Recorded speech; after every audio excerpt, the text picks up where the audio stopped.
स्वागत है आपका KTV स्टोरी चैनल पर। इस चैनल पर आपको नई नई और दिलचस्प कहानियां मिलती है। अगर आप पहली बार इस चैनल पर आए हैं तो चैनल को सब्सक्राइब कर लीजिए और वीडियो अच्छी लगे तो कमेंट और लाइक करना बिल्कुल मत भूलिए। कई सालों पुरानी बात है जब एक गांव में 3 दोस्त रहते थे, माधव, संजू और कृष्णा। तीनों में बहुत गहरा प्यार था और वे गांव में मेहनत मजदूरी करके अपना गुजारा कर रहे थे। उनकी जिंदगी बहुत गरीबी में कट रही थी, लेकिन फिर भी वे अपनी इस जिंदगी से बहुत खुश थे। गांव में उनकी दोस्ती एक मिसाल बन चुकी थी और गांव वाले अक्सर उनकी दोस्ती की कस्में लेते थे। तीनों दोस्त सुबह उठते ही अलग अलग दिशाओं में अपने काम की खोज में निकल जाते और शाम ढलते ही वापस लौटते तो अपनी दिन भर की कमाई को एक साथ बैठकर खर्च करते। एक बार की बात है, एक व्यापारी उनके गांव में आया और गांव वालों से उन तीनों दोस्तों के बारे में पूछने लगा। पूछताछ करते हुए वह व्यापारी उन तक जा पहुंचा। जब वह धनी सा दिखने वाला व्यापारी उनके पास पहुंचा तो कहने लगा, मेरा नाम धर्मराज है और मैं हीरो का व्यापारी हूं। मुझे तुम तीनों दोस्तों की ही तलाश थी। तब कृष्ण बोला, हुजूर, आप कौन है? आज से पहले तो हमने आपको इस गांव में कभी नहीं देखा। व्यापारी बोला, तुमने ठीक कहा कृष्णा, मैं इस गांव में पहली बार ही आया हूं और वह भी तुम तीनों की दोस्ती के बारे में सुनकर हम कुछ समझे नहीं हुजूर। आखिर आप कहना क्या चाहते हैं? माधव ने पूछा। व्यापारी कहने लगा, मैंने गांव में कदम रखते ही तुम लोगों की दोस्ती के चर्चे सुने। तुम्हारे बारे में सुनकर मेरी इच्छा तुमसे मिलने की हुई और इसलिए मैं यहां पर चला आया। लेकिन यहां पर पहुंचकर जब मैंने तुम्हारी गरीबी के हालात देखे तो मुझे बड़ा ही दुख हुआ। तुम लोग मेहनती और ईमानदार हो। अगर तुम्हारे पास दौलत हो तो अपनी मेहनत के बल पर तुम बहुत कुछ कर सकते हो। इसलिए मैंने सोचा कि क्यों ना मैं वह राज तुम्हें भी बता दूं जो बरसों से सिर्फ मेरे ही सीने में दफन है और जिसके कारण आज भी मुझे दौलत की कोई कमी नहीं है। मेरा लाखों का व्यापार जो का त्यों कायम है। हुजूर, वह कौन सा राज है? सेठ की बातें सुनकर तीनों दोस्तों के दिल तेजी से धड़कने लगे। तीनों के मन में तरह तरह के विचार उठने लगे। वे सोचने लगे, न जाने यह व्यापारी हमें कौन सा राज बताना चाहता है। शायद यह कोई नेकी का फरिश्ता है जो अपना राज बताकर हमारी गरीबी दूर करना चाहता है। धर्मराज ने कहना शुरू किया, ये बात आज से 10 साल पहले की है जब मैं बहुत ही गरीब था और मेरे पिता एक वैद्य का काम करते थे। उन्हीं की कमाई पर हमारे दिन गुजर रहे थे। एक दिन भाग्य ने हमारे साथ एक बहुत ही भयानक मजाक किया। जब मेरी मां को एक बड़ी ही भयानक बीमारी ने जकड़ लिया तब मेरे पिताजी ने मुझसे कहा था कि बेटा, तेरी मां का इलाज सिर्फ एक बूटी से ही हो सकता है। अगर वह बूटी ना मिली तो तेरी मां का बचना बहुत ही मुश्किल है। लेकिन बेटा, वह बूटी इतनी आसानी से नहीं मिलती। कई पहाड़ों और जंगलों की खाक छाननी पड़ती है। इस काम में ना जाने कितना समय लग जाएगा और तब तक शायद तुम्हारी मां जिंदा भी ना रहे। लेकिन तब मैंने अपने पिता को दिलासा देते हुए कहा, पिताजी, आप चिंता मत कीजिए। आप मुझे उस बूटी की पहचान बताइए। मैं उस बूटी को अवश्य ही खोज कर लाऊंगा। फिर अपने पिता से उस बूटी के बारे में पूरी जानकारी लेकर मैं उस बूटी को खोजने के लिए चल पड़ा।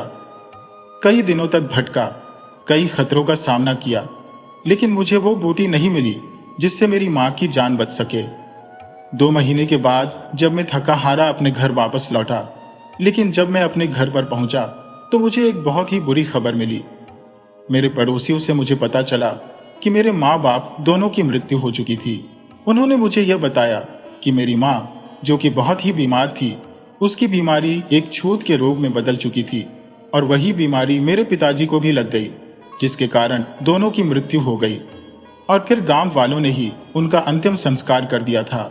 मुझे बहुत ही दुख हुआ कि मैं अंतिम समय में अपने माता पिता को देख भी नहीं पाया। और इन सब का कारण थी वह बूटी जिसकी तलाश में मैं निकला था, और वह बूटी मुझे नहीं मिली। उस दिन मैंने अपने मन में यह ठान लिया कि मैं उस बूटी को ढूंढ कर रहूंगा, ताकि फिर कभी अगर वह बीमारी किसी को हो तो उस बूटी की कमी के कारण किसी की मौत ना हो। मन में ऐसा फैसला करके मैं उस बूटी की तलाश में निकल पड़ा। उस बूटी को ढूंढते ढूंढते मैं न जाने कहां कहां भटका, जंगलों की खाक छानी, पहाड़ी इलाकों में गया और फिर एक दिन जैसे चमत्कार हो गया। जब मैं एक घाटी में उतरा तो मुझे अपनी आंखों पर विश्वास ना हुआ। मेरी नजर जहां तक भी जाती थी वहां तक हीरे और मोती बिखरे पड़े थे। मुझे तो अपनी आंखों पर विश्वास ही नहीं हो रहा था। लगता था कि मैं कोई सपना देख रहा हूं। उस खजाने की चकाचौंध ने मेरे दिमाग पर ऐसी पड़ी कि मैं अपना असली मकसद यानी कि उस बूटी की तलाश करना वो भी भूल चुका था। मैं इतनी सारी दौलत पाकर बहुत ही खुश हो गया और फिर मुझे उस दौलत की सुरक्षा की चिंता होने लगी। मैंने सोचा कि इस सारी दौलत को मुझे कहीं पर छिपा देना चाहिए। कहीं ऐसा ना हो कि मेरी ही तरह से कोई भूला भटका आदमी यहां पर आ जाए और इस सारी दौलत पर अपना कब्जा कर ले। ऐसा सोचकर मैंने उस दौलत में से एक बहुत बड़ा हिस्सा निकाला और उसे एक बिल्कुल सुरक्षित जगह पर जाकर छुपा दिया। मुझे जब भी दौलत की जरूरत होती है मैं वहां जाकर अनमोल हीरे निकाल कर ले आता हूं। मैंने अपनी दौलत कहां छुपाई है वह तो मैं तुम लोगों को नहीं बताऊंगा, लेकिन हां, अगर तुम चाहो तो मैं तुम्हें उस जगह का पता बता सकता हूं जहां पर आज भी वह हीरे मोती बिखरे पड़े हैं। उस खजाने के मिलते ही तुम्हारी सारी गरीबी दूर हो जाएगी। सेठ की बातें सुनकर माधव कहने लगा, आपकी बातें एक सपने के समान लगती है। मुझे तो यकीन नहीं होता कि कहीं पर कोई ऐसी जगह भी हो सकती है। सेठ बोला, यकीन तो तुम्हें तब आएगा जब तुम खुद वहां पर जाकर अपनी आंखों से देखोगे। अगर ऐसी बात है तो आप हमें उस जगह का पता बताएं। हम तीनों वहां पर जरूर जाएंगे। उस जगह का पता बताने से पहले मेरी एक शर्त है और वह शर्त यह है कि तुम उस जगह के बारे में और मेरे बारे में किसी को कुछ नहीं बताओगे। अगर तुमने ऐसा किया तो इसकी तुम्हें भारी कीमत चुकानी पड़ेगी। तीनों एक साथ बोले, हमें आपकी यह शर्त मंजूर है। इसके बाद सेठ धर्मराज ने तीनों दोस्तों को उस जगह के बारे में अच्छी तरह से बता दिया और उस जगह का पूरा पता भी उन्हें समझा दिया। इसके बाद सेठ ने उन्हें कुछ रुपए देते हुए कहा, यह कुछ रुपए तुम अपने पास रख लो, रास्ते में यह तुम्हारे काम आएंगे। मुझे पक्का विश्वास है कि मेरी बातों को तुम कोई मनगढ़ंत कहानी नहीं समझोगे। सोचा तो मुझे बहुत ही अफसोस होगा। अब मैं चलता हूं। उसके बाद वह सेठ अपनी राह चला गया। सेठ के जाने के बाद वे तीनों दोस्त आपस में कहने लगे, क्या सच में ऐसी कोई जगह हो सकती है? कहीं वो हम तीनों को बेवकूफ तो नहीं बना गया?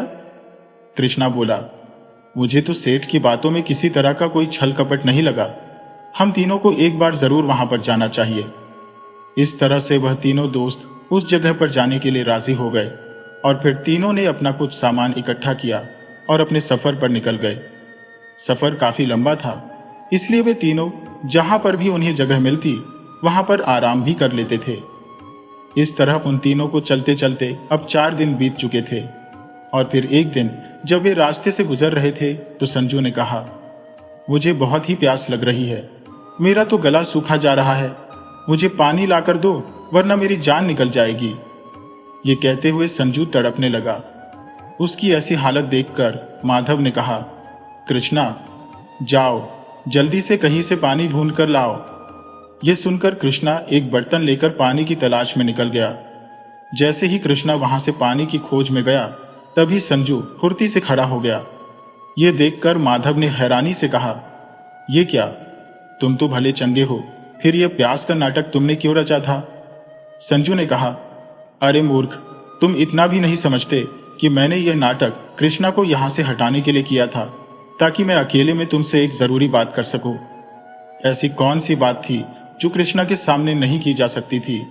माधव ने पूछा। संजू ने कहा, बात यही है कि अगर तुम चाहो तो उस खजाने के मालिक सिर्फ हम दोनों बन सकते हैं।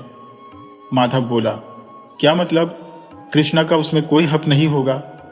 संजू बोला, नहीं, मैं नहीं चाहता कि वह उस जगह तक पहुंचे। अगर तुम मेरा साथ दो तो यह काम बड़ी आसानी से हो सकता है। ज्यादा सोचने में अपना वक्त बर्बाद मत करो, क्योंकि कृष्णा किसी भी समय यहां पर पहुंच सकता है। हम दोनों रास्ते में मौका देखकर कृष्णा का काम तमाम कर देंगे। उसके बाद सिर्फ हम दोनों ही उस विशाल खजाने के मालिक होंगे। माधव बोला, लेकिन अगर कोई गड़बड़ हो गई तो उसके जिम्मेदार सिर्फ तुम हो गए। संजू बोला, मुझे मंजूर है, लगता है कृष्णा आ रहा है, अब तुम बिल्कुल चुप ही रहना। तभी कृष्णा वहां पर आ पहुंचा और बोला, ये लो दोस्त, जल्दी से संजू को पानी पिला दो। पानी पीते ही संजू उठ बैठा और ऐसे नाटक करने लगा जैसे पानी पीकर उसकी जान में जान आ गई हो। बेचारा कृष्णा उन दोनों की साजिश से बिल्कुल अनजान था। बारी बारी से उन तीनों ने पानी पिया और फिर वह आगे बढ़ने लगे, लेकिन संजू को चैन नहीं आ रहा था। वह तो रास्ते भर कृष्णा से छुटकारा पाने की योजनाएं बनाता रहा। इसी उधेड़बुन में एक दिन और बीत चुका था। चलते चलते वे लोग एक झरने के नजदीक पहुंचे, जिसे देखकर संजू का मन खुशी से उछल पड़ा।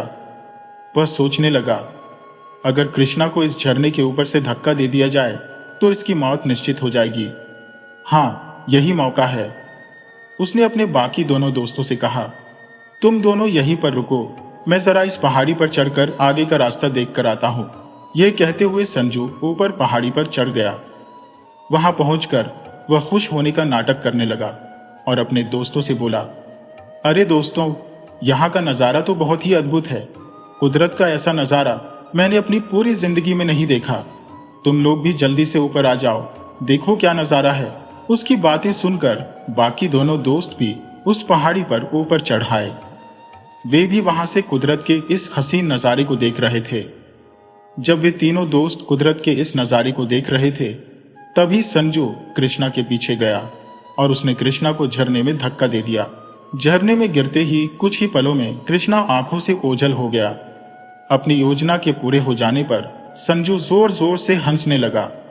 माधव, जो चुपचाप वहां पर खड़ा हुआ, यह सब कुछ देख रहा था। कुछ पलों के लिए वह भी डरा सहमा यह सब कुछ देखता रहा, लेकिन उसके बाद वह भी संजू के साथ जोर जोर से हंसने लगा। इस तरह से उन दोनों ने कृष्णा को अपने रास्ते से हटा दिया था। अब वे दोनों खुश थे कि मिलने वाले खजाने में सिर्फ वे दोनों ही हिस्सेदार होंगे। इसके बाद वे दोनों अपने आगे के सफर पर निकल पड़े, जबकि दूसरी तरफ कृष्णा उस झरने में बहता हुआ एक नदी में जा गिरा। वह बेहोश हो चुका था। उस जगह से थोड़ी ही दूरी पर एक मछुआरा मछलियां पकड़ने के लिए जाल बिछाए बैठा हुआ था। वह मछुआरा बार बार मछली पकड़ने के लिए जाल डालता, लेकिन उसकी किस्मत में आज मछली पकड़ना नहीं लिखा था। इस बार जब उसने जाल डाला तो उसे जाल काफी भारी महसूस हुआ। वह सोचने लगा, लगता है कोई बहुत ही बड़ी भारी भरकम मछली आज मेरे जाल में फंस गई है। लेकिन जब उसने जाल खींचा तो उसके जाल में एक इंसान बेहोश पड़ा हुआ था। यह देखकर मछुआरा हक्का बक्का रह गया और सोचने लगा, अरे ये क्या, ये तो मछली की जगह पर कोई इंसान है। मछुआरे ने तुरंत कृष्णा को नदी से बाहर निकाला और उसे होश में लाने की कोशिशें करने लगा। और फिर कृष्णा की जान बचाने के लिए मछुआरा कृष्णा को उठाकर अपनी झोपड़ी में ले आया और उसके बाद वह गांव के वैद्य को लेकर कृष्णा की जांच करवाने लगा। दूसरी तरफ माधव और संजू अपनी मंजिल की तरफ तेजी से बढ़ते जा रहे थे। संजू कहने लगा, दोस्त जरा जल्दी करो, हम उस जगह पर पहुंचने ही वाले हैं, क्योंकि उस सेठ ने जो जंगल बताया था यह वही जंगल है।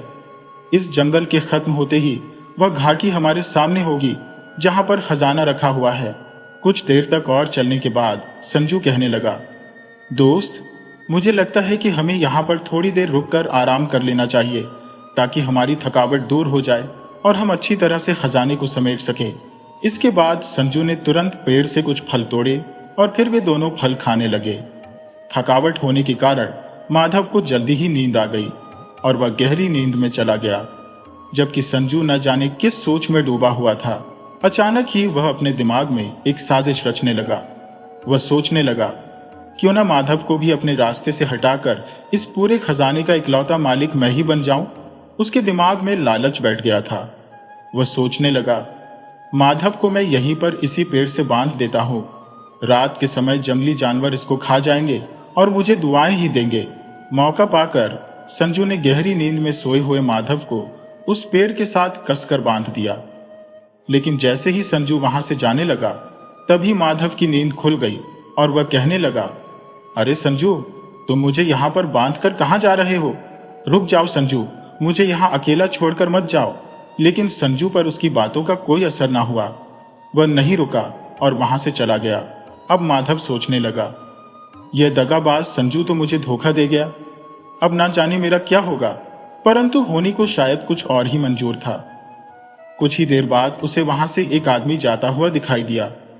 माधव ने उस आदमी को आवाज दी और कहने लगा, जरा सुनो भाई, मुझे तुम्हारी सहायता चाहिए। मेरी सहायता करो और मुझे इस पेड़ से खोल दो। वह आदमी कहने लगा, तुम कौन हो और इस घने जंगल में क्या कर रहे हो? माधव बोला, वह सब कुछ मैं तुम्हें बाद में बताऊंगा, लेकिन पहले तुम मेरी यह रस्सियां खोल दो। वह आदमी बोला, देखो भले मानस, मैं तुम्हें खोल तो दूंगा, लेकिन मुझे कोढ़ हो रखा है और यह भयानक बीमारी छूने से फैल सकती है। माधव ने कहा, तुम उसकी चिंता मत करो दोस्त, जल्दी मुझे इस पेड़ से खोल दो।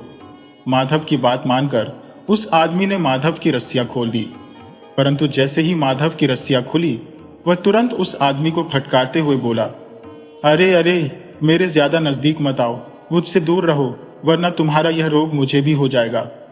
फिर माधव तेजी से आगे बढ़ने लगा। वह सोच रहा था, मुझे जल्दी से जल्दी संजू से पहले उस जगह पर पहुंचना होगा। उधर संजू भी तेजी के साथ खजाने तक पहुंचने के लिए आगे बढ़ता जा रहा था। तभी अचानक उसे किसी के कराहने की आवाज सुनाई दी। उसने देखा कि एक बहुत ही बूढ़ा आदमी एक पेड़ के नीचे बैठा हुआ था। संजू को देखते ही वह बूढ़ा आदमी दर्द भरी आवाज में कहने लगा, सुनो बेटा, मैं पास के ही एक गांव में रहता हूं। मैं यहां पर जंगल में लकड़ियां लेने के लिए आया था कि अचानक एक जंगली भैंसे ने आकर मुझे टक्कर मार दी। अब तो मुझसे हिला भी नहीं जा रहा। क्या तुम मुझे मेरे घर पहुंचा दोगे? तुम्हारा मुझ पर बड़ा एहसान होगा। उस बूढ़े को फटकारते हुए संजू ने कहा, नहीं नहीं, मेरे पास इस फालतू काम के लिए बिल्कुल भी समय नहीं है। मुझ पर रहम करो बेटा, इस जंगल में मैं अकेला जिंदा नहीं बच पाऊंगा। मेरी बला से तुम जियो या मरो, मुझे कोई फर्क नहीं पड़ता। ये कहते हुए संजू अपने रास्ते पर आगे बढ़ गया। जैसे ही वह जंगल के पार पहुंचा और उस घाटी में उसने कदम रखा, तो उसकी आंखें फटी की फटी रह गईं। वहां पर ढेर सारे हीरे मोती बिखरे पड़े थे। खजाने को देखते ही मानो वह पागल हो उठा और कहने लगा, वाह, अब ये हीरे मोती सिर्फ मेरे हैं, सिर्फ मेरे। इधर माधव भी तेजी के साथ उस घाटी की तरफ बढ़ रहा था।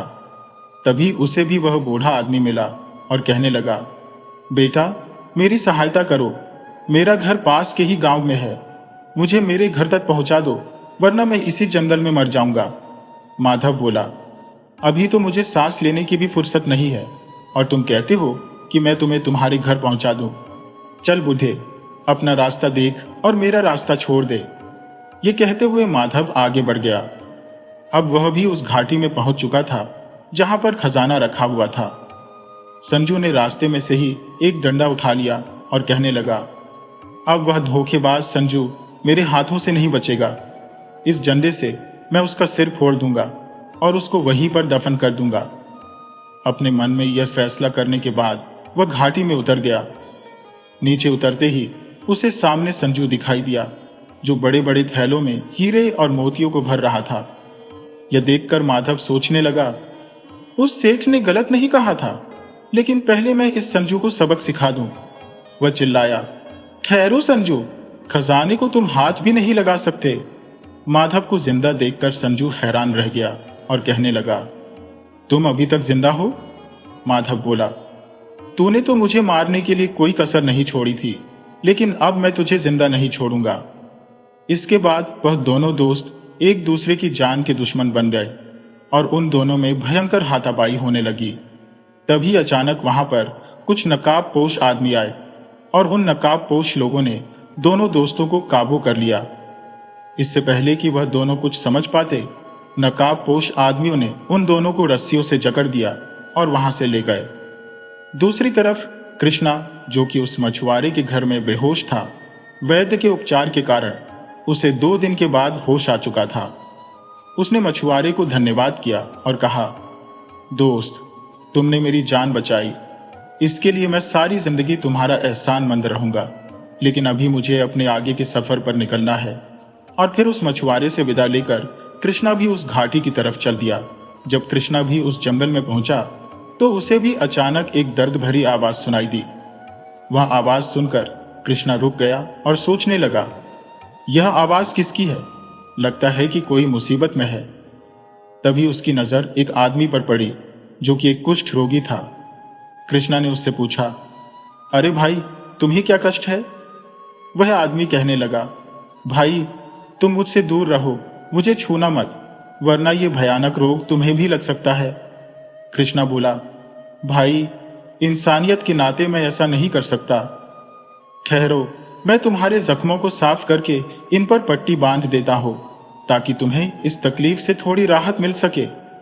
वह आदमी कहने लगा, आज तक मुझसे किसी ने इतनी अच्छी तरह से बात नहीं की। तुम बहुत दयालु हो बेटा, भगवान तुम्हारा भला करेगा। उस आदमी के घावों पर पट्टी करने के बाद कृष्णा बोला, बाबा, मुझे कुछ काम से आगे जाना है, लेकिन आपकी यह हालत देखकर मुझसे आगे जाया नहीं जा रहा। अब आप ही बताइए मैं क्या करूं। बेटा, मैं बिल्कुल ठीक हूं। तुम जिस भी काम के लिए जा रहे हो, पहले तो तुम अपना वो काम पूरा करो। और फिर उस आदमी से विदा लेकर कृष्णा अपने आगे के सफर पर चल दिया। अभी कृष्णा कुछ ही दूर पहुंचा था कि उसने देखा कि एक पेड़ के नीचे एक बूढ़ा आदमी बैठा हुआ था। कृष्णा पूछने लगा, बूढ़े बाबा, आप यहां पर अकेले क्या कर रहे हैं? बेटा, मैं पास के ही गांव में रहता हूं, लेकिन एक जंगली भैंसे ने मुझे टक्कर मार दी। अब मैं चल नहीं पा रहा हूं। क्या तुम मुझे मेरे गांव तक पहुंचा जा सकते हो? कृष्णा ने कहा, हाँ बाबा, बिल्कुल, मैं आपकी सहायता करूंगा। आप बताइए कि आपका गांव किस तरफ है? ये कहते हुए कृष्णा उस बूढ़े का हाथ पकड़कर उसके साथ चल दिया। वे दोनों उस जंगल से बाहर निकले और वे दोनों उस घाटी में पहुंच चुके थे जहां पर वह खजाना बिखरा पड़ा था। बिखरे हुए हीरे मोतियों को देखकर कृष्णा हैरान रह गया और फिर कृष्णा ने उस बूढ़े बाबा से कहा, बाबा, क्या आप इस खजाने के बारे में पहले से जानते थे? बूढ़े ने कहा, हाँ नौजवान, मैं इस खजाने के बारे में पहले से ही जानता था, क्योंकि यह खजाना मैंने ही यहां पर लाकर रखा था। ये सुनकर कृष्णा हैरान हो गया और कहने लगा, क्या बूढ़े बाबा, आपने यह खजाना यहां पर रखा था? मैं कुछ समझ नहीं पा रहा हूं। आखिर आप क्या कहना चाहते हैं? तब उस बूढ़े बाबा ने कहना शुरू किया, बेटा, मैं असल में कोई बूढ़ा नहीं हूं, बल्कि मैं विजयनगर राज्य का राजा विजय प्रताप हूं। ये कहते हुए उस बूढ़े आदमी ने अपनी दाढ़ी मूछ निकाल दी और उसने जो बूढ़े का वेश धर रखा था, वो वेश उसने उतार फेंका। अब कृष्णा के सामने कोई और नहीं, बल्कि स्वयं राजा विजय प्रताप खड़ा था। यह देखकर कृष्णा ने कहा, आप राजा विजय प्रताप, लेकिन यह सब क्या माजरा है? तब राजा ने कहा, कृष्णा, असल में यह सारा नाटक मेरा ही रचा हुआ था। बात दरअसल ये है कि मैं अपने राज्य के खजाने के लिए एक ईमानदार और योग्य खजांची की तलाश कर रहा था, जो कि मेरे खजाने की अच्छी तरह से देखभाल कर सके और उसका ठीक ठाक और पूरी ईमानदारी से हिसाब रख सके। लेकिन इस काम के लिए मुझे आज तक कोई ईमानदार और मेहनती आदमी नहीं मिला था। मैं हमेशा से एक ऐसे आदमी की तलाश में था जिसमें मेहनत और ईमानदारी के साथ दया की भावना भी हो। ऐसे आदमी की खोज करते हुए जब एक दिन मेरा काफिला तुम्हारे गांव के पास से गुजरा, तो मैंने तुम तीनों के बारे में सुना कि इस गांव में 3 ऐसे दोस्त रहते हैं जो बहुत ही ईमानदार और इरादे के पक्के हैं। तो मुझे लगा कि शायद मेरी खोज इसी गांव में पूरी हो जाएगी। यह सोचकर मैंने एक व्यापारी का भेष बनाया और तुम्हारे पास आ पहुंचा। व्यापारी के भेष में मैंने ही तुम तीनों दोस्तों को इस जगह का पता बताया था। ये सब जो खजाना तुम यहाँ पर बिखरा हुआ देख रहे हो, असल में ये खजाना भी मैंने ही यहाँ पर लाकर रखा था। और फिर मैंने तुम तीनों को इस खजाने के बारे में बताया और तुम तीनों इस खजाने की खोज में यहाँ पर निकल पड़े। मैं और मेरे कुछ खास आदमी भेष बदल बदल कर तुम तीनों का पीछा करते रहे, क्योंकि मैं देखना चाहता था कि तुम तीनों में से कौन सबसे ईमानदार है। लेकिन बड़े दुख की बात है कि तुम्हारे बाकी दोनों दोस्त, जो आज तक अपने आप को ईमानदार और एक सच्चा दोस्त मानते थे, असल में खजाने की भनक लगते ही उन दोनों के मन में लालच आ गया और उन दोनों ने तुम्हारे साथ धोखा किया। यह खजाना मैंने ही यहाँ पर रखवाया था और इसकी रखवाली के लिए मैंने आसपास अपने सैनिकों को छिपा रखा था। मेरे सैनिक इस जंगल में छिपकर हमेशा इस खजाने की निगरानी करते थे। उन्हें यह आदेश दिया गया था कि तुम 3 के अलावा कोई भी आदमी इस खजाने को छू ना पाए। परंतु तुम्हारे दोनों दोस्त जब यहाँ पर पहुंचे तो लालच ने उनको अंधा कर दिया और वह दोनों एक दूसरे के खून के प्यासे हो चुके थे। इससे पहले कि वह एक दूसरे की जान ले लेते, मेरे सैनिकों ने उन्हें गिरफ्तार कर लिया और वे दोनों अब मेरी कैद में है। मैं और मेरे आदमी भेष बदल बदल कर तुम लोगों के सामने आते रहे, कभी एक कोढ़ी के रूप में तो कभी एक बूढ़े बाबा के रूप में, ताकि मैं तुम तीनों के अंदर दया की भावना को देख सकूं। आखिरकार तुम तीनों में से सिर्फ तुम ही हो कृष्णा, जो मेरी इस कसौटी पर पूरे खरे उतरे। तुम इस खजाने तक पहुंचना चाहते थे, लेकिन इसके लिए ना तो तुमने अपने किसी दोस्त को धोखा दिया, बल्कि साथ ही साथ जिस भी किसी को तुम्हारी सहायता की आवश्यकता थी, तुमने उसकी सहायता भी की। तो कृष्णा, आज से तुम मेरे शाही खजांची हो। मेरे खजाने का सारा हिसाब किताब और उसकी देखरेख तुम ही करोगे। ये सब कुछ सुनकर कृष्णा हैरान भी था और खुश भी। वह कहने लगा, महाराज, मुझे आपका यह प्रस्ताव मंजूर है, लेकिन मेरे वह दोनों दोस्त कहां पर है? मेरी आपसे यह प्रार्थना है कि आप मेरे दोस्तों को अपनी कैद से रिहा कर दीजिए। राजा ने कहा, ठीक है कृष्णा, जैसा तुम चाहते हो वैसा ही होगा। इसके बाद कृष्णा राजा के साथ उसके महल में चला गया। अब वह राजा का शाही खजांची बन चुका था। कृष्णा के कहने पर राजा ने उसके दोनों दोस्तों को रिहा कर दिया। वे दोनों भी शर्मिंदा थे कि उन्होंने कृष्णा जैसे एक अच्छे दोस्त को खो दिया है, जबकि दूसरी तरफ कृष्णा राजा का शाही खजांची बनकर अब एक आराम की जिंदगी गुजार रहा था।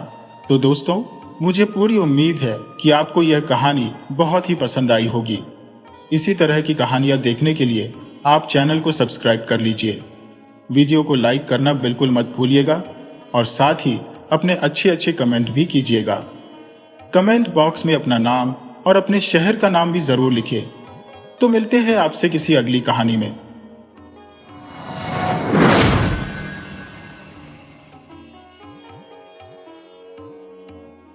इस कहानी में हम देखेंगे कि कैसे एक लड़का अपने दोस्त की असली सच्चाई को पहचानता है और खुद को एक बड़े खतरे से बचाता है। तो चलिए कहानी की शुरुआत करते हैं। सुरेश और करण एक ही कॉलेज में पढ़ते थे। दोनों की दोस्ती इतनी गहरी थी कि हर कोई उन्हें सबसे अच्छे दोस्त मानता था। क्लास में एक साथ बैठना, कैंटीन में हंसी मजाक करना और हर मुश्किल घड़ी में एक दूसरे के साथ खड़े रहना, यही उनकी दोस्ती की पहचान थी। सुरेश थोड़ा शर्मीला था, लेकिन करण बहुत मिलनसार और चालाक दिमाग वाला लड़का था। वह हर किसी से जल्दी घुल मिल जाता और अपनी बातें इतनी सफाई से रखता कि लोग उसकी ओर खींचे चले आते। सुरेश को लगता था कि उसे करण जैसा सच्चा दोस्त मिलना उसकी सबसे बड़ी खुशकिस्मती है, लेकिन उसे यह अंदाजा भी नहीं था कि उसकी यह दोस्ती एक दिन उसे ऐसी मुश्किलों में डाल देगी जिससे निकलना नामुमकिन सा लगने लगेगा। करण हमेशा बड़ी बड़ी बातें करता था। वह कहता था कि दोस्ती का मतलब एक दूसरे के लिए जान तक दे देना है। सुरेश को यह बातें अच्छी लगती थी, लेकिन कई बार उसे लगता था कि करण के कहने और करने में फर्क है। करण कई बार ऐसे झूठ बोल देता था जिनका कोई मतलब नहीं था। कभी कहता कि उसके पापा बहुत बड़े बिजनेसमैन हैं, तो कभी कहता कि उसके पास एक सीक्रेट बैंक अकाउंट है जिसमें लाखों रुपए है। सुरेश को यह बातें अजीब लगती थी, लेकिन वह कभी इस पर ज्यादा ध्यान नहीं देता। धीरे धीरे सुरेश ने महसूस किया कि करण उसे कई बार गलत रास्तों पर ले जाने की कोशिश कर रहा था। एक बार करण ने कहा, यार, कॉलेज के पीछे वाली गली में एक दुकान है जहां से हम चीजें उधार ला सकते हैं और बिना पैसे दिए भी काम चला सकते हैं। तू चिंता मत कर, मैं सब संभाल लूंगा। सुरेश को यह सुनकर अजीब लगा, लेकिन उसने इसे मजाक समझकर टाल दिया। एक दिन करण ने सुरेश से पैसे उधार मांगे। उसने कहा, भाई, बस 2 दिन की बात है, मैं तुझे पक्का लौटा दूंगा। सुरेश ने बिना कुछ सोचे समझे उसे पैसे दे दिए। लेकिन 2 दिन बाद जब सुरेश ने पैसे वापस मांगे तो करण ने बहाना बना दिया। पहले उसने कहा कि उसे पैसे देने वाला बंदा शहर से बाहर चला गया है। फिर बोला कि उसका फोन चोरी हो गया और उसके सारे पैसे उसमें थे। सुरेश को थोड़ा अजीब लगा, लेकिन उसने दोस्ती की खातिर कुछ नहीं कहा। यह पहली बार था जब करण ने उसे धोखा दिया, लेकिन सुरेश इसे समझ नहीं पाया। समय बीतता गया और करण की आदतें और भी संदिग्ध होने लगी। अब वह सुरेश से आए दिन कोई ना कोई बहाना बनाकर पैसे मांगने लगा। कभी कहता कि उसकी मम्मी की तबीयत खराब है, कभी कहता कि उसे बहुत जरूरी काम है। शुरू शुरू में सुरेश को बुरा नहीं लगा, लेकिन जब उसे यह एहसास हुआ कि करण पैसे वापस करने में कभी दिलचस्पी नहीं दिखाता, तो वह परेशान हो गया। एक दिन कॉलेज में किसी ने सुरेश से कहा, यार, तेरा दोस्त करण तो बहुत चालाक है, उसने मुझसे भी पैसे उधार लिए हैं और वापस नहीं कर रहा। सुरेश को यकीन नहीं हुआ। वह तुरंत करण के पास गया और पूछा, सच बता करण, क्या तूने और लोगों से भी पैसे लिए हैं? करण ने पहले तो हंसते हुए बात टाल दी, फिर कहा, अरे भाई, ये सब अफवाहें हैं, तू मेरी दोस्ती पर शक कर रहा है। सुरेश को उसकी बातें सुनकर थोड़ा अजीब तो लगा, लेकिन उसने फिर भी उसे माफ कर दिया। करण की हरकतें अब धीरे धीरे और भी संदिग्ध होने लगी थी। एक दिन सुरेश ने उसे कॉलेज के बाहर कुछ अजनबी लोगों से मिलते हुए देखा। वे लोग काफी खतरनाक दिख रहे थे। सुरेश ने जब करण से इस बारे में पूछा तो उसने टालते हुए कहा, तू मेरी जिंदगी में ज्यादा ताक झांक मत कर, कुछ बातें तुझे जानने की जरूरत नहीं है। सुरेश को पहली बार एहसास हुआ कि उसकी दोस्ती में कुछ गड़बड़ है, लेकिन वह यह नहीं समझ पा रहा था कि यह गड़बड़ कितनी बड़ी है और उसे इससे बचने का रास्ता कैसे निकालना चाहिए। सुरेश अब धीरे धीरे करण से दूर रहने लगा। उसे लगने लगा कि करण की दोस्ती झूठी है और वह सिर्फ अपने फायदे के लिए लोगों का इस्तेमाल करता है। लेकिन यह इतना आसान नहीं था। करण सुरेश को किसी भी हालत में खुद से दूर नहीं होने देना चाहता था।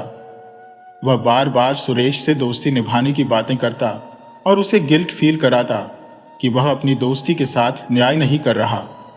सुरेश एक दोराहे पर खड़ा था। एक तरफ उसकी पुरानी दोस्ती थी तो दूसरी तरफ सच्चाई, जिसे वह नजरअंदाज नहीं कर सकता था।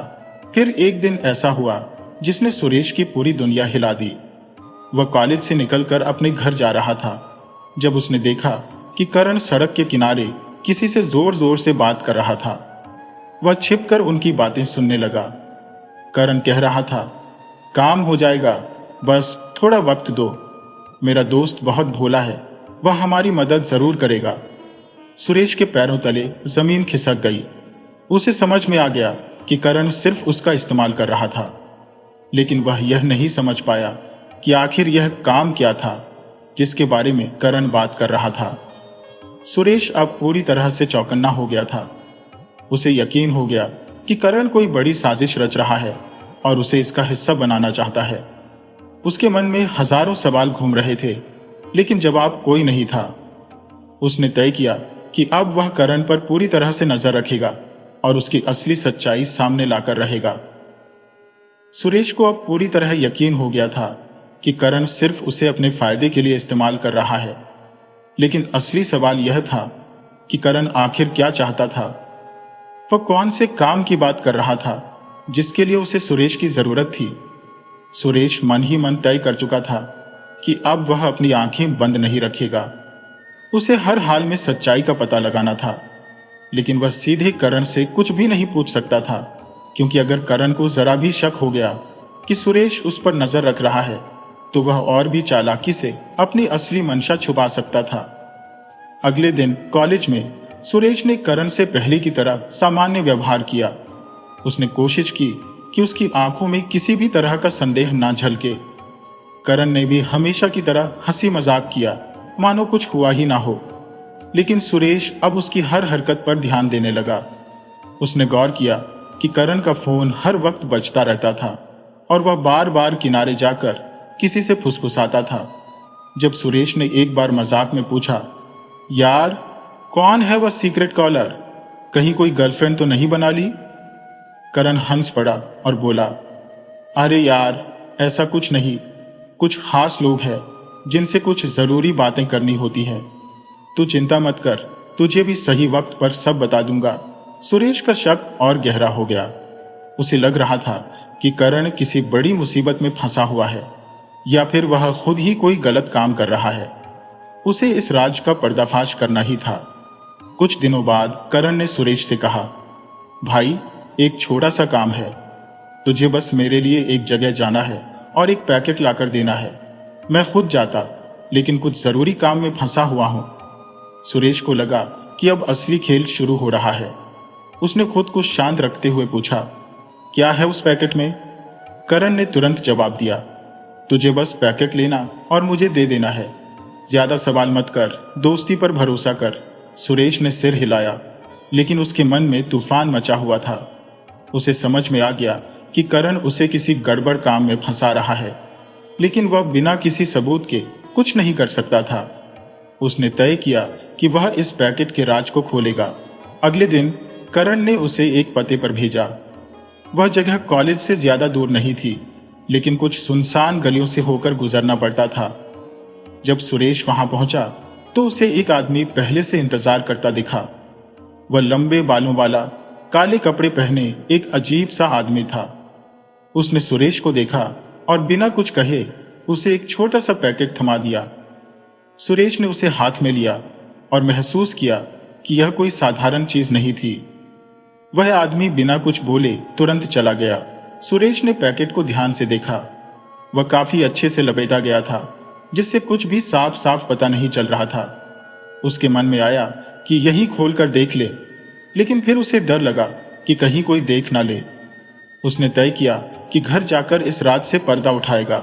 जब वह घर पहुंचा तो उसने दरवाजा अंदर से बंद किया और धीरे धीरे पैकेट खोला। जैसे ही उसने अंदर देखा, उसके होश उड़ गए। पैकेट में ढेर सारे नकली पहचान पत्र और कुछ नकली दस्तावेज थे। सुरेश समझ गया कि यह कोई छोटा मोटा काम नहीं था, बल्कि कोई बहुत बड़ा धोखाधड़ी का मामला था। सुरेश को समझ नहीं आ रहा था कि अब उसे क्या करना चाहिए। वह सीधा करण के पास जाए और उससे सवाल करे, या फिर पुलिस के पास जाए। लेकिन अगर करण को पता चल गया कि सुरेश ने उसकी सच्चाई जान ली है, तो वह किसी भी हद तक जा सकता था। सुरेश को लगा कि उसे और सबूत इकट्ठा करने होंगे। अगले दिन जब वह कॉलेज पहुंचा तो उसने करण को टटोलने के लिए पूछा, भाई, वह पैकेट था किसका? कुछ सीक्रेट चीजें तो नहीं थी ना? करण ने उसकी आंखों में देखा और हल्की मुस्कान के साथ कहा, तो बस इतना जान कि यह एक बड़ा मौका है। अगर हमारे हाथ सही समय पर सही चीजें लग गईं, तो हम जिंदगी में बहुत आगे जा सकते हैं। सुरेश को पहली बार एहसास हुआ कि करण का लालच अब दोस्ती से ऊपर बढ़ चुका था। अब वह कोई भी चाल चल सकता था, किसी को भी धोखा दे सकता था, यहां तक कि सुरेश को भी।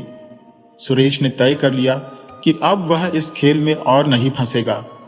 लेकिन यह इतना आसान नहीं था। करण उसे इतनी आसानी से जाने नहीं देगा। सुरेश को अब पूरी तरह से समझ आ गया था कि करण सिर्फ एक दोस्त नहीं, बल्कि एक चालाक खिलाड़ी था। उसकी हरकतें दिन ब दिन संदिग्ध होती जा रही थी और अब तो वह सुरेश को भी अपने खेल में घसीटने की कोशिश कर रहा था। नकली पहचान पत्र और दस्तावेजों से भरा वह पैकेट अभी भी सुरेश के कमरे में छिपा हुआ था। उसने तय कर लिया था कि वह अब और चुप नहीं बैठेगा, लेकिन उसे बहुत सोच समझकर कदम उठाना था। अगले दिन सुरेश कॉलेज पहुंचा तो उसने करण को पहले से ज्यादा खुश और आत्मविश्वास से भरा पाया। ऐसा लग रहा था मानो उसे किसी बड़े काम में सफलता मिली हो। उसने सुरेश के कंधे पर हाथ रखा और मुस्कुराते हुए कहा, भाई, तूने जो कल काम किया वह बहुत बढ़िया था। अब बस थोड़ा और आगे बढ़ने की जरूरत है। इस बार तुझे सिर्फ एक जगह जाकर मिलना है, कोई पैकेट लेने की जरूरत नहीं। सुरेश ने खुद को सामान्य दिखाने की कोशिश की। कहाँ जाना है? करण ने एक कागज पर पता लिखा और उसे सुरेश की ओर बढ़ाया। यहां जा और वहां जो आदमी तुझे मिले उसे बस हाथ मिला लेना, बाकी वह खुद समझ जाएगा कि क्या करना है।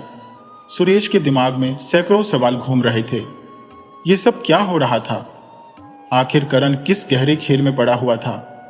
लेकिन वह जानता था कि अगर वह अब सीधा इनकार करता है तो करण को शक हो सकता है। उसने कागज लिया और मुस्कुराकर बोला, ठीक है भाई। शाम को सुरेश उस पते पर पहुंचा। यह शहर के बाहरी इलाके में एक पुरानी बिल्डिंग थी, जो देखने में काफी सुनसान और डरावनी लग रही थी। वहां पहुंचते ही उसे एक लंबा चौड़ा आदमी दिखा, जिसने काला चश्मा लगाया हुआ था। जैसे ही सुरेश ने उसके पास जाकर हाथ मिलाया, वह आदमी मुस्कुराया और बोला, अच्छा, तो तुम करण के दोस्त हो? बढ़िया। सुरेश को समझ नहीं आया कि वह क्या जवाब दे। उसने सिर हिलाया और बोला, हाँ, लेकिन यह सब क्या है? आदमी हल्का सा हंसा और बोला, ज्यादा सवाल मत करो, जो हो रहा है वह तुम्हारे फायदे के लिए ही है। अगर तुम सही समय पर सही जगह रहे तो बहुत बड़ा फायदा हो सकता है। सुरेश के रोंगटे खड़े हो गए। यह सिर्फ नकली दस्तावेजों का खेल नहीं था, कुछ और भी बड़ा चल रहा था। उसने मन ही मन तय किया कि अब उसे पीछे हटना होगा, लेकिन इतनी आसानी से बाहर निकलना संभव नहीं था। उस रात जब सुरेश घर लौटा तो उसके मन में एक अजीब सा डर था। उसने तुरंत अपने फोन से करण की कॉल डिटेल्स निकालने की कोशिश की। वह जानता था कि करण हमेशा एक ही नंबर से बात करता था, जो उसके फोन में सेव नहीं था। सुरेश ने टेक्नोलॉजी की थोड़ी जानकारी होने के कारण एक ऐप की मदद से उस नंबर की लोकेशन ट्रेस करने की कोशिश की। जब लोकेशन सामने आई तो उसके पैरों तले जमीन खिसक गई। नंबर किसी साधारण जगह का नहीं था, बल्कि यह शहर के सबसे खतरनाक अपराधियों में से एक के नाम पर रजिस्टर्ड था। सुरेश को अब पूरा यकीन हो गया कि करण सिर्फ एक मोहरा था, असली खेल कोई और खेल रहा था। अगली सुबह सुरेश ने करण से दूरी बनानी शुरू कर दी। वह जानता था कि अगर वह उससे सीधे सीधे कुछ भी पूछेगा तो करण को शक हो जाएगा, लेकिन करण भी कोई साधारण लड़का नहीं था। उसने जल्दी ही भांप लिया कि सुरेश अब पहले जैसा नहीं रहा। क्या हुआ भाई, तू कुछ अलग सा लग रहा है आजकल, करण ने एक दिन अचानक सुरेश से पूछा। सुरेश ने झूठ मूठ मुस्कुराने की कोशिश की। कुछ नहीं, बस थोड़ा पढ़ाई में बिजी हूं। करण ने उसकी आंखों में देखा और फिर मुस्कुराया। अच्छा, पढ़ाई में बिजी या मुझसे बचने की कोशिश कर रहा है? सुरेश को समझ में नहीं आया कि वह क्या बोले। करण अब उसके हर कदम पर नजर रख रहा था। एक दिन जब सुरेश अपने घर में बैठा था तो दरवाजे पर दस्तक हुई। उसने दरवाजा खोला तो बाहर वही लंबा चौड़ा आदमी खड़ा था जिससे वह उस सुनसान बिल्डिंग में मिला था। हमें तुमसे बात करनी है, उस आदमी ने बिना कोई भूमिका बनाए कहा। सुरेश के दिल की धड़कन तेज हो गई। उसने खुद को शांत रखने की कोशिश की और पूछा, किस बारे में? आदमी ने भीतर आते हुए कहा, तुम ज्यादा चालाक बनने की कोशिश मत करो। करण हमारा आदमी है और हमें पता है कि तुम अब उसके साथ नहीं रहना चाहते, लेकिन यह इतना आसान नहीं है। अब जब तुम इस खेल में आ चुके हो तो बाहर नहीं जा सकते। सुरेश का गला सूख गया। यह मामला अब उसके सोचे हुए से कहीं ज्यादा बड़ा हो चुका था। वह जानता था कि अगर उसने कोई गलत कदम उठाया तो उसकी जान भी जा सकती थी। उस रात सुरेश ने ठान लिया कि अब उसे इस दलदल से बाहर निकलना ही होगा, चाहे कुछ भी हो जाए। लेकिन सवाल यह था कि वह करे तो क्या करे? पुलिस के पास जाए? लेकिन अगर करण को इसकी भनक लग गई तो वह किसी भी हद तक जा सकता था। सुरेश को अब एक ऐसी चाल चलनी थी जिससे वह खुद को बचा सके और इस पूरी साजिश का पर्दाफाश कर सके। लेकिन यह आसान नहीं था, क्योंकि करण और उसके साथियों की नजरें अब हर वक्त उस पर थी। सुरेश अब पूरी तरह से समझ चुका था कि उसकी जान खतरे में थी। करण और उसके साथ जुड़े लोग सिर्फ छोटे मोटे अपराधी नहीं थे, बल्कि किसी बड़े रैकेट का हिस्सा थे। लेकिन सबसे बड़ी मुश्किल यह थी कि वह इस जाल से बाहर कैसे निकले। पुलिस के पास जाना आसान नहीं था, क्योंकि अगर करण को भनक लग गई तो वह कुछ भी कर सकता था। उस रात सुरेश ने अपने कमरे में बैठकर हर संभव रास्ते के बारे में सोचना शुरू किया। उसका मन कर रहा था कि वह तुरंत घर छोड़कर कहीं दूर चला जाए, लेकिन यह कोई समाधान नहीं था। उसे इस खेल को उसी की चाल में फंसाना था। अगली सुबह कॉलेज में सुरेश ने करण को फिर से पहले जैसी दोस्ती दिखाने का फैसला किया। उसने उसके पास जाकर हंसी मजाक किया जैसे कुछ हुआ ही ना हो। करण ने एक बार उसकी आंखों में शक की नजरों से देखा, लेकिन फिर उसके चेहरे पर मुस्कान आ गई। अच्छा हुआ, मुझे लगा तू अब मुझसे दूरी बना रहा है, करण ने कहा। सुरेश ने सिर हिलाया। अरे नहीं भाई, बस थोड़ा पढ़ाई में बिजी था। करण ने उसके कंधे पर हाथ रखा और बोला, अच्छा है, क्योंकि अब एक बड़ा काम है और इस बार तुझे ही करना है। सुरेश के अंदर बेचैनी बढ़ गई, लेकिन उसने खुद को संभाला। क्या करना होगा? करण ने धीरे से कहा। इस बार तुम्हें पुलिस स्टेशन जाना होगा। सुरेश चौंक गया। क्या? करण हंसा। अरे घबरा मत, तू कोई शिकायत करने नहीं जा रहा। वहां हमारा एक आदमी है, उसे बस एक फाइल पहुंचानी है। सुरेश को समझ में नहीं आया कि वह क्या कहे। पुलिस स्टेशन जाना और वहां किसी संदिग्ध आदमी को फाइल देना बहुत बड़ा खतरा था। अगर वहां कुछ भी गड़बड़ हुई तो वह सीधा फंस सकता था। उसने धीरे से कहा, ठीक है, कब जाना होगा? करण ने एक कागज निकालकर उसे दिया। आज रात। और हाँ, वहां कोई सवाल पूछे तो सिर्फ यही कहना कि विशाल ने भेजा है। सुरेश को यकीन हो गया कि मामला गंभीर था। उसने फाइल ली और जाने के लिए हामी भर दी। रात को जब वह पुलिस स्टेशन पहुंचा तो उसका दिल तेजी से धड़क रहा था। वहां अंदर जाने से पहले उसने चारों ओर देखा। उसे कुछ भी अजीब नहीं लगा, लेकिन अंदर जाते ही एक कांस्टेबल ने उसे रोक लिया। क्या काम है? सुरेश ने कागज में लिखा नाम लिया। मुझे विशाल से मिलना है। कांस्टेबल ने उसे घूरा और फिर अंदर जाने दिया। सुरेश को पुलिस स्टेशन के अंदर एक कोने में खड़ा एक आदमी दिखा। वह अधेड़ उम्र का था। उसकी आंखों में गहरी चालाकी थी। सुरेश ने फाइल उसकी तरफ बढ़ा दी। आदमी ने बिना कुछ कहे फाइल ली और उसे खोलकर देखने लगा। फिर उसने सुरेश को गौर से देखा और धीरे से पूछा, तुम करण के दोस्त हो? सुरेश ने सिर हिलाया। हाँ। आदमी मुस्कुराया। अच्छा, तो अब वह तुम पर भरोसा करने लगा है। बढ़िया। सुरेश को कुछ समझ नहीं आया। मतलब? आदमी ने धीरे से कहा, मतलब यह कि अब तुम इस खेल का एक हिस्सा बन चुके हो। पीछे हटने का कोई रास्ता नहीं है। सुरेश की सांसें तेज हो गईं। वह कुछ कहता, इससे पहले ही आदमी ने उसे एक और फाइल पकड़ाई और बोला, इसे करण को दे देना। और हाँ, कभी कोई बेवकूफ़ी करने की कोशिश मत करना, वरना अंजाम बुरा होगा। सुरेश ने फाइल ली और वहां से निकल आया। अब उसके पास दो ही रास्ते थे। या तो वह यह फाइल सीधे करण को दे दे और इस खतरनाक खेल का हिस्सा बन जाए, या फिर कुछ ऐसा करे जिससे यह पूरा गिरोह पकड़ा जाए। घर आते ही उसने फाइल खोली।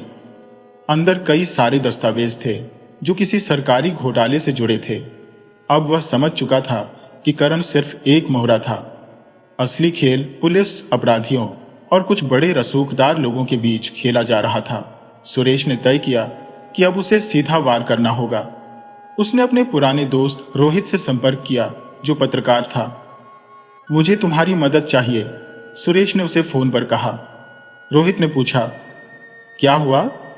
सुरेश ने कहा, अगर मैंने सही तरीके से यह जानकारी बाहर निकाली तो बहुत बड़ा खुलासा हो सकता है, लेकिन मेरी जान भी खतरे में पड़ सकती है। रोहित ने कहा, तू चिंता मत कर, मैं हर हाल में तेरे साथ हूं। लेकिन यह सब कैसे करेंगे? सुरेश ने धीरे से कहा, मैं पुलिस और मीडिया दोनों के सामने इनका पर्दाफाश करूंगा, लेकिन मुझे तुझ पर भरोसा है कि तू मुझे बचा सकेगा। अगले दिन सुरेश ने पूरी फाइल की एक कॉपी तैयार की और उसे रोहित को सौंप दी। अब बस ये देखना था कि अगला कदम कौन उठाता है, करण, पुलिस या फिर वह खुद। सुरेश ने अब फैसला कर लिया था कि उसे इस पूरे खेल को खत्म करना होगा, लेकिन यह इतना आसान नहीं था। करण, विशाल और उनके पीछे खड़े बड़े लोग किसी भी हद तक जा सकते थे। उसे अपनी हर चाल सोच समझकर चलनी थी, क्योंकि एक भी गलती उसकी जान पर भारी पड़ सकती थी। अगले दिन जब वह कॉलेज पहुंचा तो करण पहले से ही उसका इंतजार कर रहा था। सुरेश के चेहरे पर हल्की घबराहट थी, लेकिन उसने खुद को सामान्य बनाए रखा। फाइल दे दी? करण ने धीरे से पूछा। सुरेश ने सिर हिलाया। हाँ, जो कहा था वही किया। करण ने उसे गौर से देखा, फिर मुस्कुराया। अच्छा किया, अब तुझे मेरी असली दोस्ती का इनाम मिलेगा। सुरेश को अंदाजा था कि यह इनाम कुछ खतरनाक ही होने वाला था। उसने सामान्य बने रहने की कोशिश की। अब क्या करना है? करण ने जेब से एक छोटा सा कागज निकाला और सुरेश को पकड़ाते हुए कहा, रात को इस पते पर आ जाना, वहां तुझे असली खेल दिखेगा। सुरेश ने कागज लिया और उस पर लिखे पते को देखा। वह शहर के एक सुनसान इलाके में था। यह साफ था कि अब चीजें बहुत आगे जा चुकी थी। रात होते ही सुरेश ने रोहित को फोन किया। भाई, अब सब कुछ तेरे हाथ में है। मैं वहां जा रहा हूं, लेकिन अगर मैं वापस नहीं आया तो समझ लेना कि कुछ गड़बड़ हो गई है। रोहित की आवाज गंभीर थी।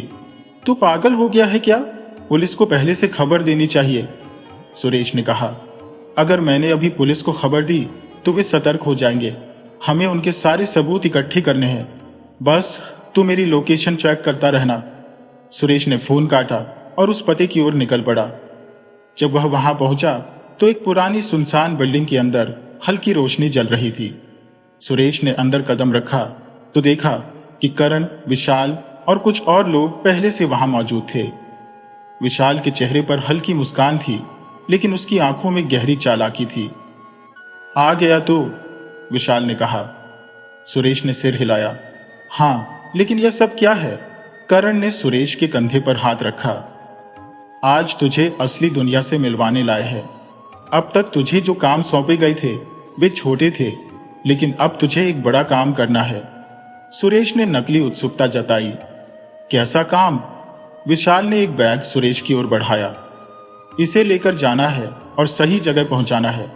इसमें बहुत जरूरी चीजें हैं। सुरेश ने बैग उठाया, लेकिन उसे खोलकर देखने की इजाजत नहीं थी।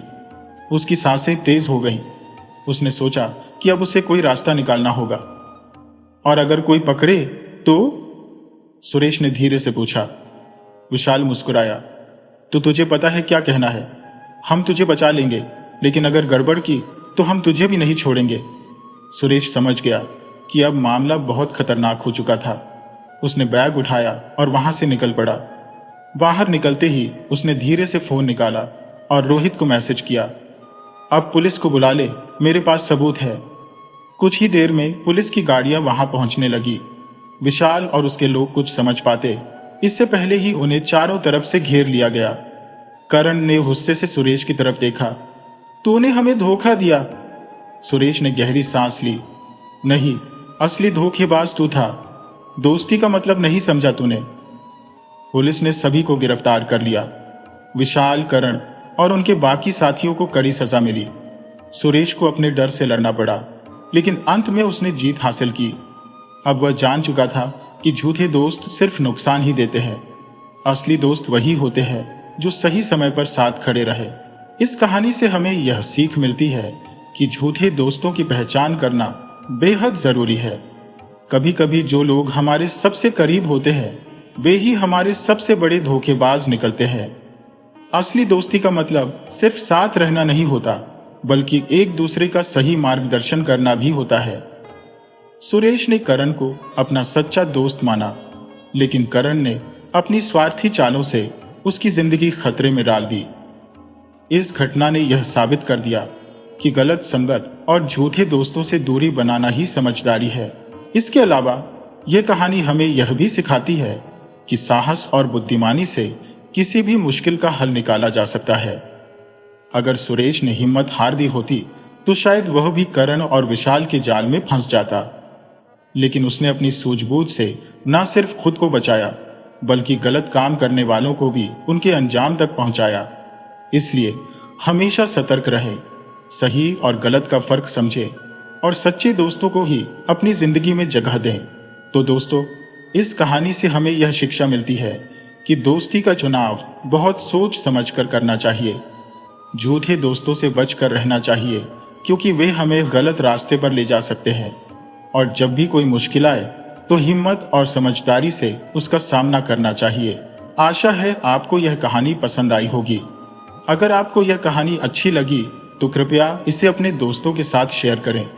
और हाँ, हमारे चैनल को सब्सक्राइब करना ना भूलें, ताकि आपको ऐसी ही रोचक और शिक्षाप्रद कहानियां मिलती रहे। धन्यवाद।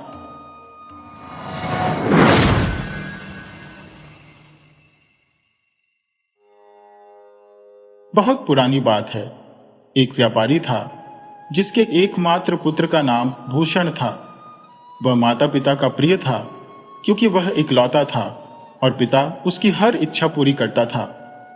जब वह किशोरावस्था में पहुंचा तो उसके पिता का निधन हो गया। अब भूषण एक विशाल संपत्ति का स्वामी बन गया, क्योंकि उसके पिता की मृत्यु के बाद सारी संपत्ति उसकी हो गई, क्योंकि वह इकलौता वारिस था। अब भूषण सुख भोग की जिंदगी जीने लगा। उसके चापलूस और स्वार्थी दोस्तों ने उसकी संपत्ति का भरपूर लाभ उठाया और उसे विभिन्न प्रकार की वाहनों और सज-धज से लूटने लगे। इस प्रकार धीरे धीरे भूषण की सारी संपत्ति समाप्त हो गई। अब उसके पास कुछ भी नहीं बचा। मां ने पहले ही उसे चेताया था, बेटा, ये दोस्त मौका परस्त होते हैं। जो पैसे तुम लुटा रहे हो, कल वे तुम्हारी ओर मुंह फेर लेंगे। जब तक तुम्हारे पास धन दौलत है तब तक ही वे तुम्हारे मित्र है। जब तुम्हारे पास कुछ नहीं रहेगा तो वे तुम्हें तुरंत छोड़ देंगे। ऐसे लोगों से दूर रहना चाहिए। लेकिन भूषण ने अपनी मां की बातों की कभी परवाह नहीं की। वह उनकी सलाह को एक कान से सुनता और दूसरे से निकाल देता था। अब जब भूषण के पास कोई संपत्ति नहीं बची तो उसके स्वार्थी दोस्त ऐसे गायब हो गए जैसे गधी के सिर से सींग गायब हो जाते हैं। अब भूषण को यह एहसास हुआ कि उसे धन का खोना उतना दुखदाई नहीं था जितना कि दोस्तों की बेवफाई से दुख था। उसने सोचा, पैसा तो आता जाता रहता है, लेकिन सच्चे दोस्तों की पहचान ही सबसे महत्वपूर्ण होती है। समय के कठिन दौर में ही मित्रता की सच्चाई उजागर होती है। जब मां ने देखा कि भूषण दुखी है तो उन्होंने कहा, बेटा, अब दुखी होने से कोई लाभ नहीं। जो होना था वह हो चुका।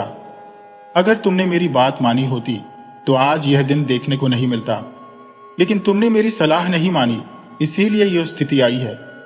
अब चिंता मत करो, मैं अपने जीवन की संपत्ति बेचकर कोई व्यापार शुरू कर दूंगी। लेकिन याद रखो, भविष्य में किसी स्वार्थी व्यक्ति को दोस्त मत बनाना। भूषण ने मां की सलाह मान ली। उसने अपनी मां की ज्वेलरी बेचकर अपना व्यापार शुरू किया। कुछ ही समय में उसका व्यापार सफल होने लगा। लेकिन भूषण फिर से स्वार्थी दोस्तों से मिलने की आदत में फंस गया। भूषण ने अपनी मां से कहा, मां, मैं बिना दोस्तों के नहीं रह सकता। मां ने उत्तर दिया, ठीक है बेटा, अगर तुम्हें दोस्तों के बिना रहना कठिन लगता है तो मेरी एक सलाह मानो। रोज एक नए दोस्त के साथ समय बिताओ। एक बार किसी दोस्त के साथ भोजन करने के बाद उसे पुनः आमंत्रित मत करो और न ही उसे अपने घर बुलाओ। इसका मतलब यह है कि उससे फिर कभी संबंध मत रखो। भूषण ने सोचा कि अपने स्थानीय दोस्तों के साथ यह करना संभव नहीं होगा। इसलिए उसने तय किया कि वह हर दिन कस्बे में आने वाले नए यात्रियों में से किसी एक को अपने घर बुलाएगा। वह उन यात्रियों को भोजन कराएगा, उन्हें रात बिताने का स्थान देगा, उनसे बातचीत करेगा और सुबह उन्हें विदा कर देगा। भूषण ने यह सोचा और शाम को कस्बे के बाहरी पुल पर जाकर बैठ गया। यात्रियों का इंतजार करने लगा। जब भी कोई यात्री दिखाई देता वह उसे अपने घर ले आता, उसे भोजन कराता, आराम कराता और फिर सुबह विदा कर देता। एक दिन जैसे वह रोज की तरह पुल पर बैठा था, उसे एक नए यात्री का इंतजार था। नए यात्री उससे बातचीत करते थे जिससे उसे दोस्तों की कमी महसूस नहीं होती थी। इसी क्रम में उस दिन भी भूषण ने एक यात्री को आमंत्रित किया। वही दिन एक अनोखा घटनाक्रम हुआ।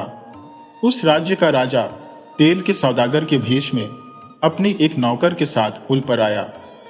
भूषण ने उनका स्वागत किया और उन्हें अपने घर भोजन और रात बिताने का निमंत्रण दिया। राजा ने स्वीकार कर लिया और भूषण के घर आ गया। जब राजा को पता चला कि भूषण रोज नए यात्रियों को अपने घर बुलाता है और उन्हें भोजन कराता है, तो राजा ने सोचा कि इसके पीछे कोई गहरी वजह होगी। भोजन के बाद राजा, भूषण और उसकी मां ने काफी देर तक बातचीत की।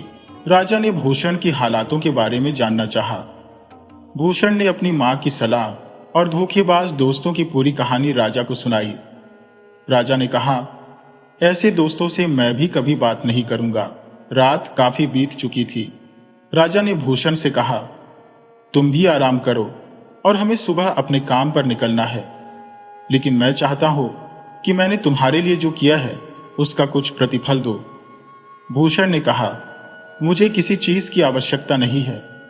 भगवान ने मुझे सब कुछ दिया है, बल्कि मैं आपका आभारी हूं कि आपने मेरी दावत स्वीकार की और मेरे घर आए। राजा ने उत्तर दिया, भूषण, मुझे तुम्हारे साथ भोजन करके बहुत खुशी हुई है। भगवान करे तुम्हें और खुशियां प्राप्त हो। मैं जानता हूं कि तुम किसी चीज की आवश्यकता नहीं रखते, लेकिन फिर भी यदि तुम्हें कोई मदद चाहिए तो मुझे बताओ, मैं तुम्हारी सहायता करना चाहता हूं। भूषण ने कहा, मित्र, विशेष कोई काम नहीं है, लेकिन मेरी एक दिली इच्छा है।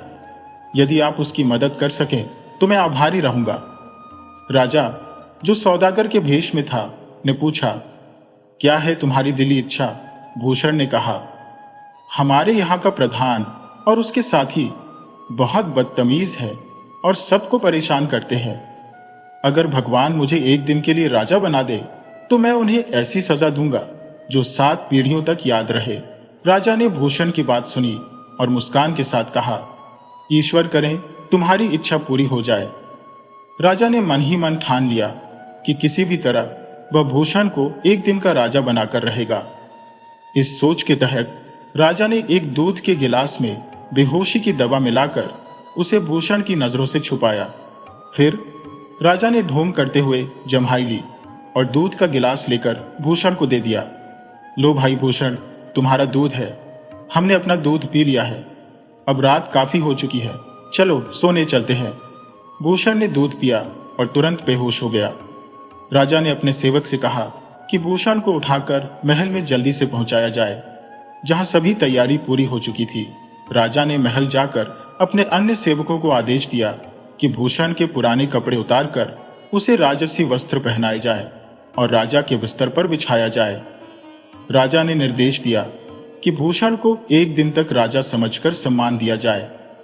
राजा ने फिर अपने मंत्री को बुलाया और कहा कि कल यह आदमी दरबार में मेरी जगह बैठेगा। इसके आदेशों का पालन उसी तरह किया जाए जैसे मेरे आदेशों का पालन होता है। राजा ने ये सब आदेश देकर महल की एक ऐसी जगह में छुपकर बैठ गया जहां से वह भूषण की हर गतिविधि पर नजर रख सके। भूषण को राजसी कपड़े पहनाकर बिस्तर पर बिछा दिया गया। सुबह एक दासी ने भूषण को जगाया और कहा, महाराज सुबह हो चुकी है। भूषण ने आंखें खोली और आश्चर्यचकित हो गया कि अचानक उसे राजसी स्थिति प्राप्त हो गई है। वह हैरान होकर चारों ओर देखने लगा, खुद को, दासी को और महल के भव्य कमरे को देखता रहा और यही सोचता रहा कि कहीं यह सपना तो नहीं है। फिर आंखें बंद करके लेट गया और सोचा कि यह सब शायद तेल के सौदागर से हुई बातचीत के दौरान बात आई थी। जब भूषण ने दोबारा सोने के लिए आंखें बंद की तो दासी ने बड़ी सभ्यता से उसे जगाया और कहा, राजा साहब, यह ध्यान देने का समय है। भूषण ने यह सुनते ही झट से उठकर बैठ गया और सोचा कि भगवान ने सचमुच उसे राजा बना दिया है। तभी एक लंबा और प्रभावशाली व्यक्ति आया और भूषण से बोला, राजा साहब, आप ठीक हैं? जल्दी कीजिए, दरबार का समय हो रहा है। बहुत से लोग आपका दरबार में इंतजार कर रहे हैं। भूषण और भी अधिक हैरान हुआ और उस व्यक्ति से पूछा, तुम किसके बारे में बात कर रहे हो? व्यक्ति ने उत्तर दिया, आपके बारे में राजा साहब। भूषण ने कहा, देखो भाई, तुम्हें कोई गलतफहमी हुई है, मैं कोई राजा नहीं हूं। व्यक्ति ने आदब से कहा, यह कैसे हो सकता है महाराज? मैं आपका सेवक हूं, आपको कैसे भूल सकता हूं? लगता है आपने बुरा सपना देखा है। भूषण ने दासी को बुलाया और पूछा, मुझे बताओ, मैं कौन हूं? दासी ने जवाब दिया, आप इस राज्य के राजा हैं और हमारे मालिक हैं। भूषण को यह सब देखकर समझ में नहीं आ रहा था कि उसके साथ क्या हो रहा है। कल तक वह एक सामान्य आदमी था और आज अचानक राजा कैसे बन गया? फिर उस व्यक्ति ने कहा, महाराज, दरबार में फरियादी पहुंचने वाले हैं, जल्दी चलिए। भूषण ने बिस्तर से उठकर महल का निरीक्षण किया, जहां हर कोई राजा को सलाम कर रहा था। भोजन के स्थान पर भी सभी झुककर उसे सलाम कर रहे थे।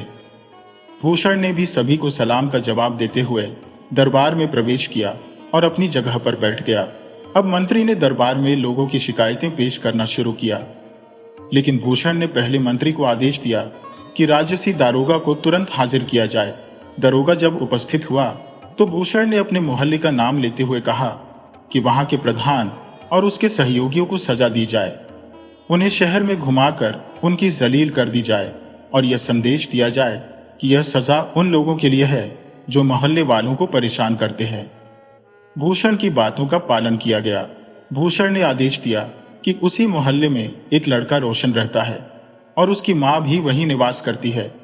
उस लड़के की मां को 1000 सोने के सिक्के भेजे जाए। यह कार्य भी भूषण के आदेश पर पूर्ण कर दिया गया। इसके बाद भूषण ने एक फरियादी की शिकायत सुनी और उसका निर्णय किया। फिर वह महल में वापस आया। उसे खाने की मेज पर ले जाया गया, जहां विविध प्रकार के व्यंजन सजाए गए थे। चारों ओर लजीज और स्वादिष्ट भोजन थालियों में सजा हुआ था, जो सोने और चांदी की थालियों में परोसा गया था। सुंदर दासियां भोजन परोस रही थी और भूषण चारों ओर से सुंदर दासियों से घिरा हुआ था। भूषण को यह सब हकीकत मानने में कठिनाई हो रही थी। उसने अपने आप को चुटकी काटी और महसूस किया कि वह सचमुच राजा बन चुका है। भोजन के दौरान भूषण ने दासियों को अपने पास बैठाया और सभी को अपने हाथों से खाना खिलाया, साथ ही उनके नाम पूछे। फिर उसे एक और कमरे में ले जाया गया जो पहले से भी अधिक भव्य और सज्जित था।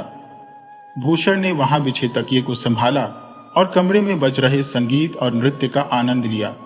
एक दासी ने राजा के इशारे पर बेहोशी की दवा मिलाकर एक प्याला पेश किया। भूषण ने उसे पी लिया और बेहोश हो गया। राजा ने तत्काल आदेश दिया कि भूषण के कपड़े उतारकर उसे अपने पुराने कपड़े पहनाए जाए और उसे उसके घर भेज दिया जाए। सुबह जब भूषण की आंख खुली तो उसने पाया कि वह अपने पुराने घर में है। उसने चारों ओर देखा और दासियों के नाम लेकर उन्हें पुकारा, लेकिन कोई भी उसकी आवाज पर नहीं आया। अंततः उसकी मां आई और पूछा, क्या हुआ बेटा भूषण, तुम कैसी बातें कर रहे हो? भूषण ने अपनी मां से पूछा, तुम किसे अपना बेटा कह रही हो मां? मां ने उत्तर दिया, अरे बेटा, क्या तुम अपनी मां को नहीं पहचानते? भूषण ने कहा, खबरदार, इज्जत से पैसा हो। कौन भूषण? मैं तो इस राज्य का राजा हूं। यह सुनकर उसकी मां चिंतित हो गई और सोचा कि शायद उसका बेटा पागल हो गया है।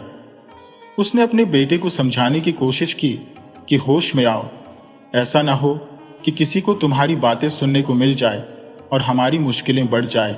भूषण ने होश में आकर मां से पूछा, क्या मैं सच में राजा हूं?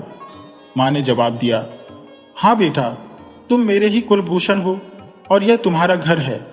भूषण ने कहा, हाँ मां, यह तो हमारा पुराना घर है और तुम ही मेरी मां हो। मां ने कहा, हाँ बेटा, यही तुम्हारा घर है और यही मैं तुम्हें समझा रही थी। भूषण ने जवाब दिया, मां, लेकिन मुझे समझ में नहीं आ रहा कि मेरे साथ क्या हो रहा है। मां ने कहा, बेटा, जरा सोचो, तुम राजा कैसे हो सकते हो? भगवान उस राजा को लंबी उम्र दे जिसने कल हमारे मोहल्ले के प्रधान को सजा दिलवाई, उन्हें शहर से बाहर निकाल दिया और 1000 सोने के सिक्के भेजे।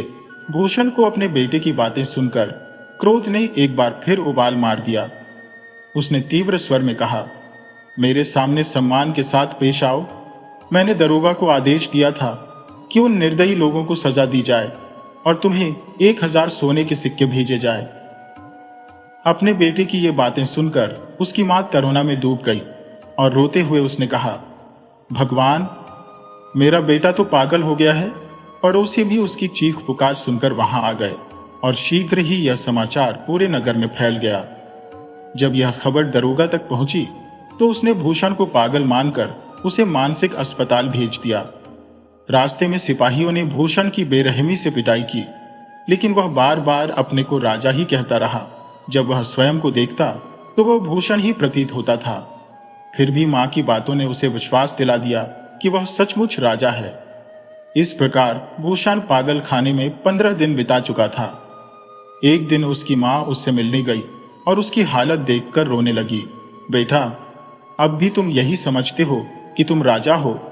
मां की बातें सुनकर भूषण भी आंसुओं में डूब गया और बोला, मां, मुझे माफ कर दो, मैं वास्तव में पागल हो गया था। मां ने पागल खाने के अधीक्षक से अपने बेटे को घर ले जाने की गुहार लगाई और वह वृद्ध महिला की दया देखकर भूषण को छोड़ने पर सहमत हो गया। मां ने अपने बेटे की अच्छी तरह देखभाल की, उसे अच्छे से खिलाया पिलाया और वह फिर से अपने गांव में संतोषपूर्वक रहने लगा। उसने पहले की तरह अपने काम में लग जाना शुरू कर दिया और पुल पर बैठकर राहगीरों की राह देखने लगा। एक दिन राजा ने भेष बदलकर अपने दरबारी के साथ वहां पहुंचने की योजना बनाई। भूषण ने राजा को देखा और अपनी नजरें फेर ली। उसने राजा को देखे बिना ही उसकी दुखद स्थिति का बुरा हाल बताना शुरू कर दिया। राजा ने भी भूषण को पहचान लिया और उसके पास जाकर उसे नमस्कार किया, लेकिन भूषण ने राजा को कोई उत्तर नहीं दिया और मुंह मोड़ लिया, मानो वह राजा को देखना ही नहीं चाहता था। राजा ने कहा, भूषण, क्या तुम मुझे पहचान नहीं पाए? क्या तुम्हें लगता है कि मैं तुम्हें फिर से अपने घर ले जाने की कोशिश नहीं करूंगा? इसी कारण क्या तुम मुझसे बात नहीं कर रहे? भूषण ने राजा को टालने की बहुत कोशिश की, लेकिन राजा ने कहा कि पिछली बार की तरह यदि तुम्हें कोई तकलीफ हुई हो तो हम उसे सुधारेंगे। भूषण ने राजा को अपनी सारी बातें बताई जो उसके साथ घटी थी। राजा हंसी से चकित हुआ, जिससे भूषण और भी नाराज हो गया। तुम्हें मेरी दुख भरी कहानी सुनकर हंसी आ रही है? तुम्हें मेरी परवाह नहीं है? भूषण ने कहा। राजा ने कहा, मित्र, हमें अत्यंत अफसोस है कि तुम्हें इतनी तकलीफ उठानी पड़ी। हम इस पर खेद प्रकट करते हैं और इसका मुआवजा देंगे। इतनी बातें करते हुए सब भूषण के घर पहुंच गए। खाना खाते और बातें करते करते आधी रात बीत गई। सोते समय राजा के इशारे पर दूध में बेहोशी की दवा मिलाकर भूषण को दिया गया। राजा ने प्रेम पूर्वक उसे दूध पिलाया और फिर आदेशानुसार भूषण को गंदे स्थान में पहुंचा दिया। राजा ने भी दरवाजे बंद कर दिए और महल में लौट आया। राजा ने आदेश दिया कि भूषण को शाही वस्त्र पहनाकर उसके कमरे में लेटा दिया जाए और सुबह उसका पुराना सम्मान बनाए रखा जाए। जब सुबह भूषण की आंख खुली तो उसने पाया कि वह गंदे स्थान में है और पुराने अनुभवों की यादें अचानक ताजा हो गई। भूषण ने कहा, लगता है मैं फिर वही भयावह सपना देख रहा हूं जिसने मुझे इतनी अपमानजनक स्थितियों में डाला था। नहीं, मैं अब और यह सब सहन नहीं करूंगा। इस स्थान का शासक शैतान है। मुझे लगता है कि यह सब फिर मेरे साथ होने वाला है। यह कहकर भूषण ने अपनी आंखें बंद कर ली। दासियों ने उसे जगाने की कई बार कोशिश की, परंतु भूषण ने कहा, क्यों बेवजह किसी को राजा बना रही हो? दासियों ने जवाब दिया, महाराज, क्या आपको बुरा सपना आया है? भूषण ने उत्तर दिया, तुम्हें क्या पता मैंने क्या क्या झेला है? दासियों ने कहा, आप तो महल से बाहर नहीं गई महाराज। इस पर भूषण फिर से सोच में पड़ गया। क्या सचमुच मैं राजकुमार हूं या यह सब स्वच्छता या वास्तविकता की परतों के पीछे छिपे राजा की चाल है? तब दासियां गाने और नाचने लगी। भूषण भी खुद को नियंत्रित नहीं कर पाया और उनके साथ उछलते हुए नाचने लगा। उसने इतनी धूमधाम मचाई कि शाही वस्त्र भी फाड़ दिए। राजा स्वयं इस दृश्य को देख रहा था और जोर जोर से हंसने लगा। भूषण ने राजा को पहचान लिया और कहा, अच्छा, तो ये सब मेरे साथ जो हो रहा है इसका असली कारण यह पापी है। राजा ने भूषण को गले लगाते हुए कहा, भूषण, तुम उदास मत हो, मैं तुम्हारे सभी दुख दूर कर दूंगा। जो कुछ भी तुम्हारे साथ हुआ उसके लिए मुझे गहरा अफसोस है। अब तुम मेरे दरबार में रहोगे। राजा ने भूषण को एक सुंदर निवास प्रदान किया और खर्च के लिए धन भी दिया। कुछ समय बाद राजा ने भूषण का विवाह उसकी पत्नी के साथ करवा दिया। रानी ने अपनी दासी को सम्मानित किया और उनका घर भर दिया। दोनों खुशी से रहने लगे, लेकिन राजा और रानी द्वारा दी गई वस्तुएं कुछ ही दिनों में समाप्त हो गईं। अब उनकी स्थिति फिर से दयनीय हो गई और उन्होंने सोचा कि क्या किया जाए। रानी से कुछ मानना भी असहज लग रहा था। फिर भूषण ने एक योजना बनाई। उसने अपनी पत्नी से कहा कि वह एक सफेद चादर ओढ़कर मृतक की तरह लेट जाए ताकि वह राजा से कफन दफन के बहाने कुछ धन प्राप्त कर सके। पत्नी ने वैसा ही किया। भूषण रोते हुए राजा के पास पहुंचा और कहा, महाराज, मेरे ऊपर दुखों का पहाड़ टूट पड़ा है। मेरी पत्नी की मृत्यु हो गई है। राजा ने भूषण को सांत्वना दी और कहा, यदि तुम्हें किसी चीज की आवश्यकता हो तो मुझे बताओ। राजा ने सभी आवश्यक सामान और कुछ धन दिया और कहा, जल्दी जाओ भूषण, अपनी पत्नी के कफन दफन का इंतजाम करो। मैं बाद में आता हूं, मुझे राज्य के कुछ काम निपटाने हैं। भूषण ने सब लेकर घर आकर पत्नी से कहा, अब मैं मृतक बनकर लेट जाता हूं, तुम रानी के पास जाओ। तुम्हें भी कुछ धन मिल जाएगा और आराम से कुछ महीने कट जाएंगे। पत्नी ने उसे लेटाया और सफेद चादर ओढ़ा दी। फिर वह रानी के पास गई और रोते हुए रानी से उसके पति की मृत्यु की खबर दी। रानी ने दासी को सांत्वना दी और कफन दफन का सामान और बहुत से रुपये दिए। कहा, मैं अभी आती हूं, तुम कफन दफन का इंतजाम करो। दासी ने सामान लेकर घर लौटकर पति के साथ हंसते हुए समय बिताया। महल में शाम को राजा और रानी जब आमने सामने हुए तो रानी ने दासी के पति की मृत्यु पर अफसोस जताया। राजा ने कहा, रानी, यह एक गलत फहमी है। भूषण नहीं, उसकी पत्नी मृत हो गई है। रानी ने कहा, मुझे लगता है महाराज, आपकी समझ में त्रुटि है। भूषण की मृत्यु हो चुकी है। उसकी पत्नी हाल ही में मेरे पास आई थी और उसने कहा कि उसकी किस्मत तो ध्वस्त हो चुकी है, उसके पति की मौत हो गई है। वह अत्यंत शोकाकुल थी, इसलिए मैं कैसे मान सकती हूँ कि उसका पति जीवित है। पत्नी ही नहीं महाराज। तो राजा ने कहा, मेरी बात मानो, वह स्वयं मेरे पास आकर अपनी पत्नी की मृत्यु की खबर लेकर गया था। रानी ने यह सुनकर अडिग रहते हुए कहा, नहीं, ऐसा कैसे हो सकता है। इस पर दोनों राजा और रानी के बीच तीखी बहस शुरू हो गई, क्योंकि दोनों अपनी अपनी बात पर दृढ़ थे। राजा ने तीसरे व्यक्ति को भूषण के घर भेजकर सत्यता की पुष्टि करवाई और वह व्यक्ति आकर राजा को सूचित किया कि भूषण जीवित है और उसकी पत्नी की मृत्यु हो चुकी है। रानी ने फिर भी विश्वास नहीं किया। कई और व्यक्तियों को भेजा गया, लेकिन सत्यता की पुष्टि नहीं हो पाई। अंततः राजा और रानी ने स्वयं भूषण के घर जाने का निश्चय किया। राजा और रानी जब अपने नौकरों के साथ वहां पहुंचे तो उन्होंने देखा कि भूषण और उसकी पत्नी पलंग पर लेटे हुए थे, जैसा कि पहले से अनुमान था। राजा और रानी के आगमन को देखकर उन्होंने मृतकों की तरह लेटे रहने का अभिनय किया। राजा और रानी ने दोनों को देखा और अफसोस जताया कि हे भगवान, दोनों एक दूसरे के दुख को सहन न कर सके और चल बसे।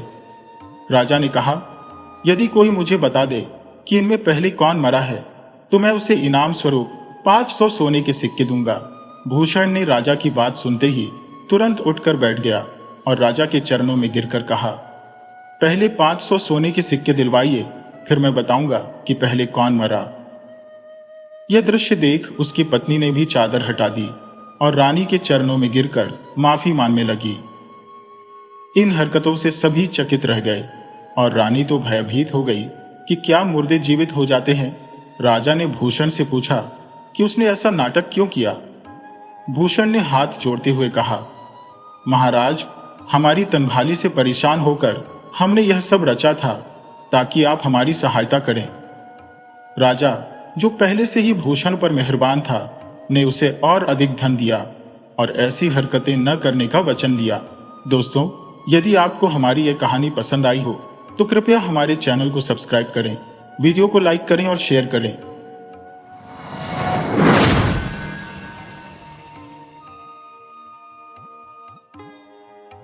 बहुत समय पहले की बात है। एक दिन राजा विक्रमादित्य अपने दरबार में बैठे हुए लोगों की समस्याओं पर विचार कर रहे थे। तभी द्वारपाल आया। उसके पास एक संदेश था। जब राजा विक्रमादित्य ने इस मसले पर बातचीत कर लिया, तब द्वारपाल ने राजा से कहा, राजन, बाहर द्वार पर एक बाजीगर आया है, वह आपसे मिलना चाहता है। राजा विक्रमादित्य का अपना नियम था कि यदि कोई उनसे मिलने या फरियाद लेकर आता था तो राजा उसे तुरंत मिलते थे। उन्होंने द्वारपाल से कहा, उसे तुरंत मेरे पास ले आओ। द्वारपाल जाकर उस बाजीगर को राजा विक्रमादित्य के पास ले आया। थोड़ी देर में ही राजा विक्रमादित्य ने देखा कि एक छरहरे बदन का एक नौजवान लड़का खड़ा है। वे बाजीगर से बोले, अब आप हमें बताओ कि तुम क्या कहना चाहते हो, क्यों हमसे मिलना चाहते हो। बाजीगर ने कहा, राजन, मैंने आपका नाम बहुत सुना है, इसीलिए मैं बहुत दूर से आपको अपनी कला का प्रदर्शन करने आया हूं। मैं अपनी कला आपको दिखाना चाहता हूं। यदि आप मुझे कला प्रदर्शन करने का अवसर देंगे तो यह मेरे लिए बहुत भाग्यशाली होगा। राजा विक्रमादित्य बाजीगर की बातों से बहुत प्रभावित हुए। उन्होंने कहा, ठीक है बाजीगर, मैं तुम्हें अपनी कला दिखाने का मौका दूंगा, पर आज नहीं, तुम कल आना। आज हमारे मेहमान बनो। कल जब दरबार लगेगा तब तुम अपनी कला दिखाकर सबका मनोरंजन करना।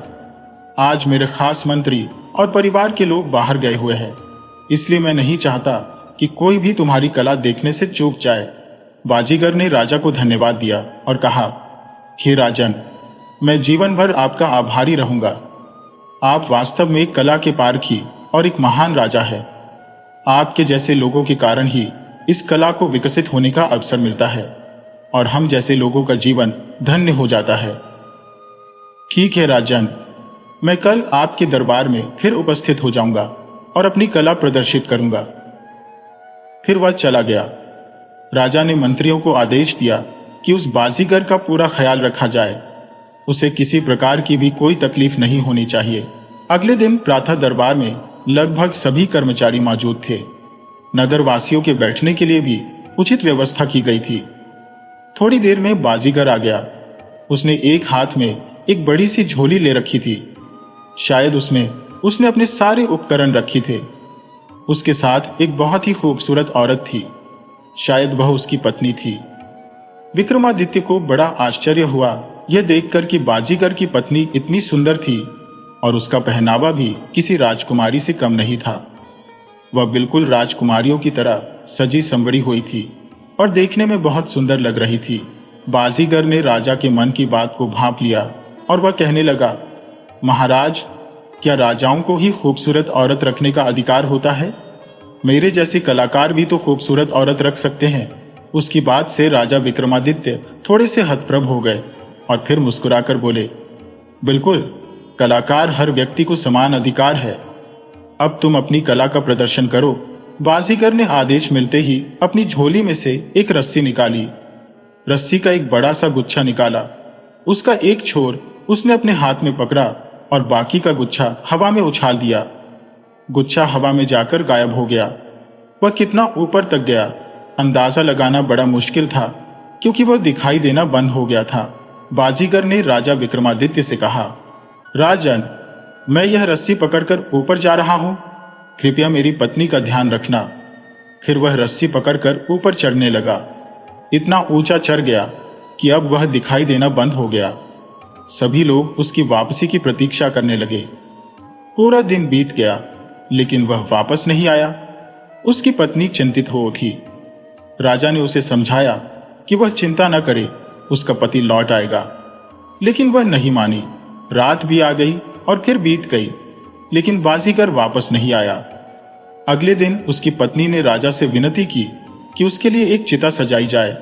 वह अपने पति के वियोग में सती होना चाहती है। सबने उसे समझाने का प्रयास किया, पर वह नहीं मानी। अंततः राजा ने हार मानकर आदेश दिया कि उसके लिए चिता तैयार की जाए। बाजीगर की पत्नी चिता पर बैठ गई और उसमें आग लगा दी गई। चिता धू धू कर जल उठी। राजा को अपनी बेबसी पर बहुत दुख हुआ कि वह कुछ भी नहीं कर सके। थोड़ी देर में सब कुछ जलकर राख हो गया। राजा विक्रमादित्य इतने दुखी हो गए कि उन्होंने पूरे राज्य में 2 दिन का अवकाश घोषित कर दिया और खुद भी एकांत में चले गए। घटना को 2 दिन बीत गए। राजा विक्रमादित्य ने उदास मन से दरबार आरंभ किया। दरबार शुरू हुए कुछ ही समय हुआ था कि आसमान में गई रस्सी में हलचल हुई। सब लोग आसमान की ओर देखने लगे। तभी बाजीगर का कटा हुआ हाथ नीचे आ गिरा। सभी लोग हैरान रह गए। फिर दूसरा हाथ, दोनों पैर और शरीर के बाकी हिस्से भी कटकर नीचे आ गिरे। राजा विक्रमादित्य को बाजीगर की मृत्यु पर बहुत दुख हुआ और उन्होंने उसके शरीर के सभी हिस्सों को इकट्ठा करके धार्मिक रीति रिवाज के अनुसार दाह संस्कार करवा दिया। इस घटना को 10 दिन बीत गए। एक दिन जब दरबार लगा था, तभी रस्सी में फिर से हलचल हुई। अब सब लोग उसके पास जाकर देखने लगे। सबकी निगाहें ऊपर की ओर थी। उन्होंने देखा कि बाजीगर रस्सी के सहारे नीचे उतर रहा था। उसे सुरक्षित देखकर राजा और कर्मचारी स्तब्ध रह गए। उन्हें विश्वास ही नहीं हो रहा था कि यह कैसे संभव हो गया। एक मंत्री ने हैरानी से कहा, यह तो मर चुका था, फिर कैसे जीवित हो गया? थोड़ी देर में बाजीगर वापस आ गया और उसने राजा को प्रणाम किया। उसने कहा, महाराज, मैं जीवित लौट आया हूं। राजा ने उससे पूछा, तुम कैसे जीवित लौट आए? बाजीगर ने उत्तर दिया, राजन, यह सब मेरा कौशल था। अब कृपया मेरी पत्नी को बुलवा दीजिए। राजा ने अपना सिर पकड़ लिया और सोचा कि उन्होंने क्या अपराध कर दिया। वे बाजीगर के खेल का हिस्सा क्यों नहीं समझ सके? वे उसकी पत्नी को कहां से वापस लाएंगे? बाजीगर ने पूरी बात सुनाने के बाद राजा से कहा, राजन, आपकी पत्नी तो सती हो चुकी है और हमें नहीं पता था कि यह सब आपके खेल का हिस्सा है। बाजीगर बोला, राजन, आप जो भी कह रहे हैं सब झूठ है। ऐसा लगता है कि आपका मन मेरी पत्नी पर आ गया है, इसलिए आप मुझे ये मनगढ़ंत कहानी सुना रहे हैं। राजा विक्रमादित्य को यह सुनकर बहुत अजीब लगा। बाजीगर ने उन पर लांछन लगाया था जो उन्हें बिल्कुल भी सहन नहीं हुआ। वो बोले, बाजीगर, शायद तुम मेरे बारे में नहीं जानते हो। मैं न्याय के लिए कुछ भी कर सकता हूं, लेकिन कभी भी गलत कार्य नहीं करता। बाजीगर ने कहा, राजन, मैं आपकी बात समझता हूं, पर मुझे इस बात पर विश्वास नहीं हो रहा है। मेरा आपसे निवेदन है कि मेरी पत्नी को मुझे वापस कर दें। मैं उसके बिना नहीं जी पाऊंगा। लोगों ने भी बाजीगर को बहुत समझाया, लेकिन वह नहीं माना। उसने कहा, मुझे एक बार उसे आवाज देने दो। यदि वह महल में कहीं भी होगी तो आ जाएगी। राजा ने कहा, ठीक है, आप आवाज दे सकते हैं। बाजीगर ने जैसे ही अपनी पत्नी को आवाज दी, उसकी पत्नी दौड़ती हुई महल से बाहर आ गई। वहां उपस्थित सभी मंत्रीगण, प्रजा और राजा हैरान रह गए। सब सोचने लगे, ये कैसे संभव है? उसकी पत्नी तो हमारे सामने चिता में बैठकर मृत्यु को प्राप्त हो गई थी, लेकिन यह कहां से आ गई? राजा विक्रमादित्य ने सारी बात समझी। यह सब बाजीगर का जादू था। राजा ने कहा, बाजीगर, तुम्हारे इस प्रदर्शन से मैं बहुत हैरत में हूं। ऐसा मैंने कभी न सुना था और न देखा था। राजा ने मंत्रियों से कहा कि बाजीगर को ढेर सारा इनाम दिया जाए। फिर उन्होंने पूछा, बाजीगर, तुमने यह सब कहां सीखा? बाजीगर ने उस पाठशाला का नाम और पता राजा को बता दिया। राजा विक्रमादित्य ने तय किया कि वह खुद जाकर यह विद्या सीखेंगे।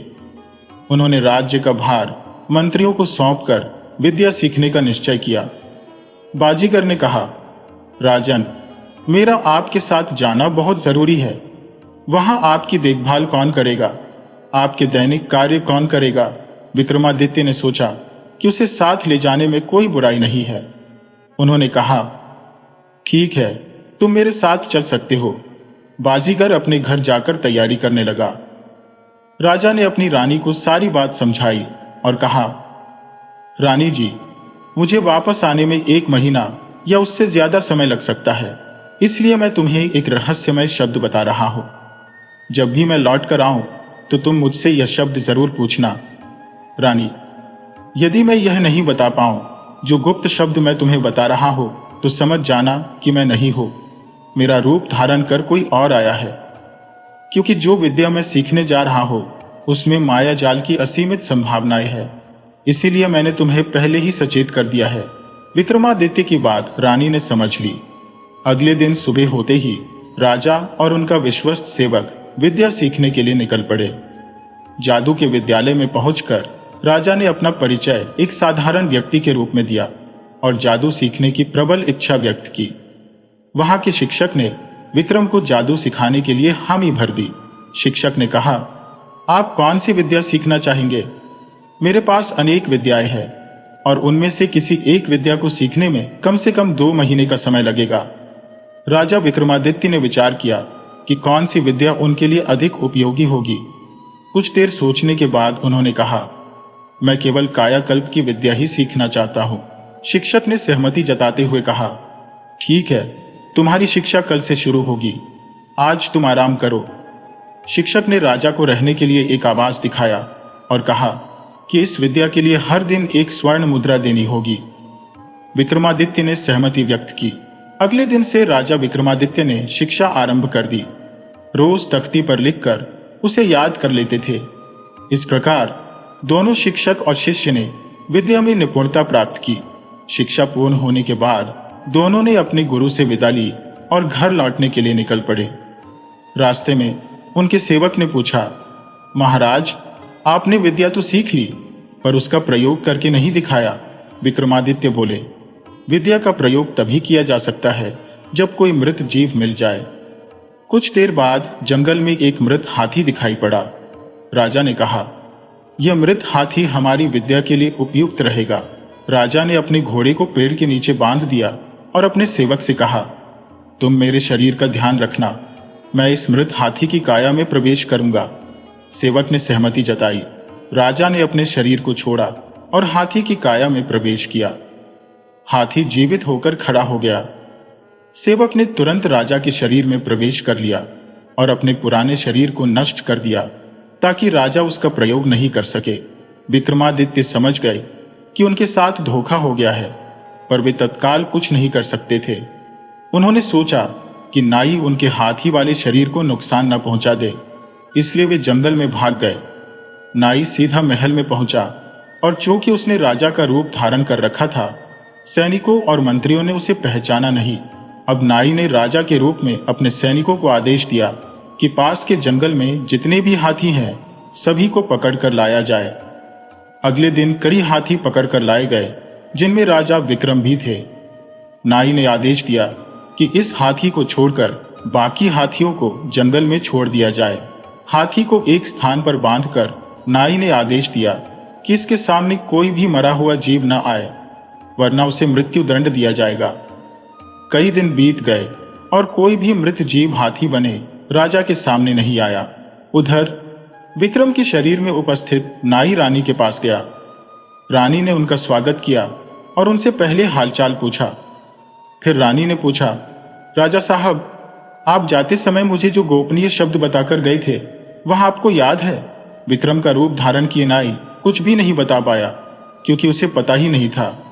उसने बात घुमाते हुए कहा, मुझे इस समय याद नहीं है, जैसे ही याद आएगा मैं बता दूंगा। रानी के मन में शक ने जन्म ले लिया। उन्होंने सोचा कि कुछ तो गड़बड़ है, पर उन्होंने इसका जिक्र नाई के सामने नहीं किया। रानी बोली, स्वामी, मैंने आपकी बताई विधि के अनुसार 1 माह का चंद्रायन व्रत किया हुआ है। इस दौरान मैं आपके साथ नहीं रह सकती, इसलिए इस अवधि के लिए मुझे क्षमा करें। नाई ने सोचा कि जल्दबाजी में रानी को शक हो जाएगा और उसकी पोल खुल जाएगी, इसलिए उसने कहा, कोई बात नहीं रानी, धार्मिक कार्यों में विघ्न नहीं डालना चाहिए। तुम पूरी निष्ठा के साथ अपने व्रत को करो। उधर एक बाज अपने मुख में मृत तोता लेकर उड़ रहा था। अचानक वह तोता हाथी के पास गिर गया। राजा ने तुरंत ही हाथी के शरीर को छोड़कर तोते के शरीर में प्रवेश कर लिया और जंगल की ओर उड़ गया। सैनिकों ने यह घटना नाई को बताई, जिसने राजा का रूप धारण कर रखा था। उसने अपना माथा पीट लिया और कहा, तुम्हारी नियुक्ति का क्या फायदा जब तुम ऐसा साधारण काम नहीं कर सकते। उसने सभी मंत्रियों, सैनिकों और द्वारपालों को कारावास में डालने का आदेश दिया। मंत्रीगण हैरान रह गए कि राजा विक्रमादित्य ने ऐसा फैसला कभी नहीं लिया। वे न्यायप्रिय शासक थे और हमेशा दूसरों की बात सुनने का मौका देते थे। सभी चुप रहे, क्योंकि कोई भी राजा के सामने बोलने की हिम्मत नहीं कर सकता था। उधर राजा विक्रमादित्य तोते के रूप में जंगल में पहुंच गए थे, जहां तोतों का एक विशाल झुंड रहता था। वहां उन्होंने उन्हीं के साथ रहना शुरू कर दिया। दूसरी ओर नाई, जो राजा बना हुआ था, उसने घोषणा की कि जो भी तोता उसे पकड़ कर लाएगा उसे 2 स्वर्ण मुद्राएं दी जाएंगी। इस घोषणा से नगरवासी खुश हो गए। एक बहेलिया ने सोचा कि उसे भी कुछ धन मिल जाएगा यदि वह तोता पकड़ ले। वह जंगल में गया और वहां जाल बिछा दिया, जहां विक्रमादित्य और अन्य तोते रहते थे। जाल में सभी तोते फंस गए, साथ ही राजा विक्रमादित्य भी फंस गए। तोते उड़ने की पूरी कोशिश कर रहे थे, परंतु जाल से निकलने में असमर्थ थे। तब राजा विक्रमादित्य ने एक तरकीब सुझाई, अगर तुम सबको उचित लगे तो मानना, जब बहेलिया आएगा तब सब मृत होने का नाटक करना। वह हमें मरा हुआ समझकर जाल से निकालकर फेंकेगा, तब हम सब उड़ जाएंगे। तोतों में से एक ने पूछा, आंखें बंद रखकर हम कैसे जानेंगे कि हमें मुक्त किया जा चुका है? राजा विक्रमादित्य ने उत्तर दिया, हम कुल मिलाकर 100 तोते हैं। जैसे ही 100 बार गिरने की आवाज होगी, हम सब एक साथ उड़ जाएंगे। सभी तोते सहमत हो गए और इंतजार करने लगे। कुछ देर बाद बहेलिया आया। उसने देखा कि सभी तोते मर चुके हैं, तो वह उन्हें एक एक कर जाल से निकालने लगा। हर बार जब एक तोता गिरता, गिनती शुरू हो जाती। जैसे ही 100वीं आवाज आई, सभी तोते एक साथ उड़ गए। लेकिन विक्रमादित्य अब भी बहेलिया के हाथ में थे, क्योंकि एक लकड़ी टूटकर गिर गई थी। बहेलिया यह देखकर समझ गया कि उसे मूर्ख बनाया गया है। उसने विक्रमादित्य से कहा, तुम ही इनके गुरु लगते हो। मैं तुम्हें राजा के पास ले जाकर बेचूंगा और मुझे 2 सोने की मुद्राएं मिलेंगी। तब विक्रमादित्य ने मनुष्य की आवाज में कहा, अगर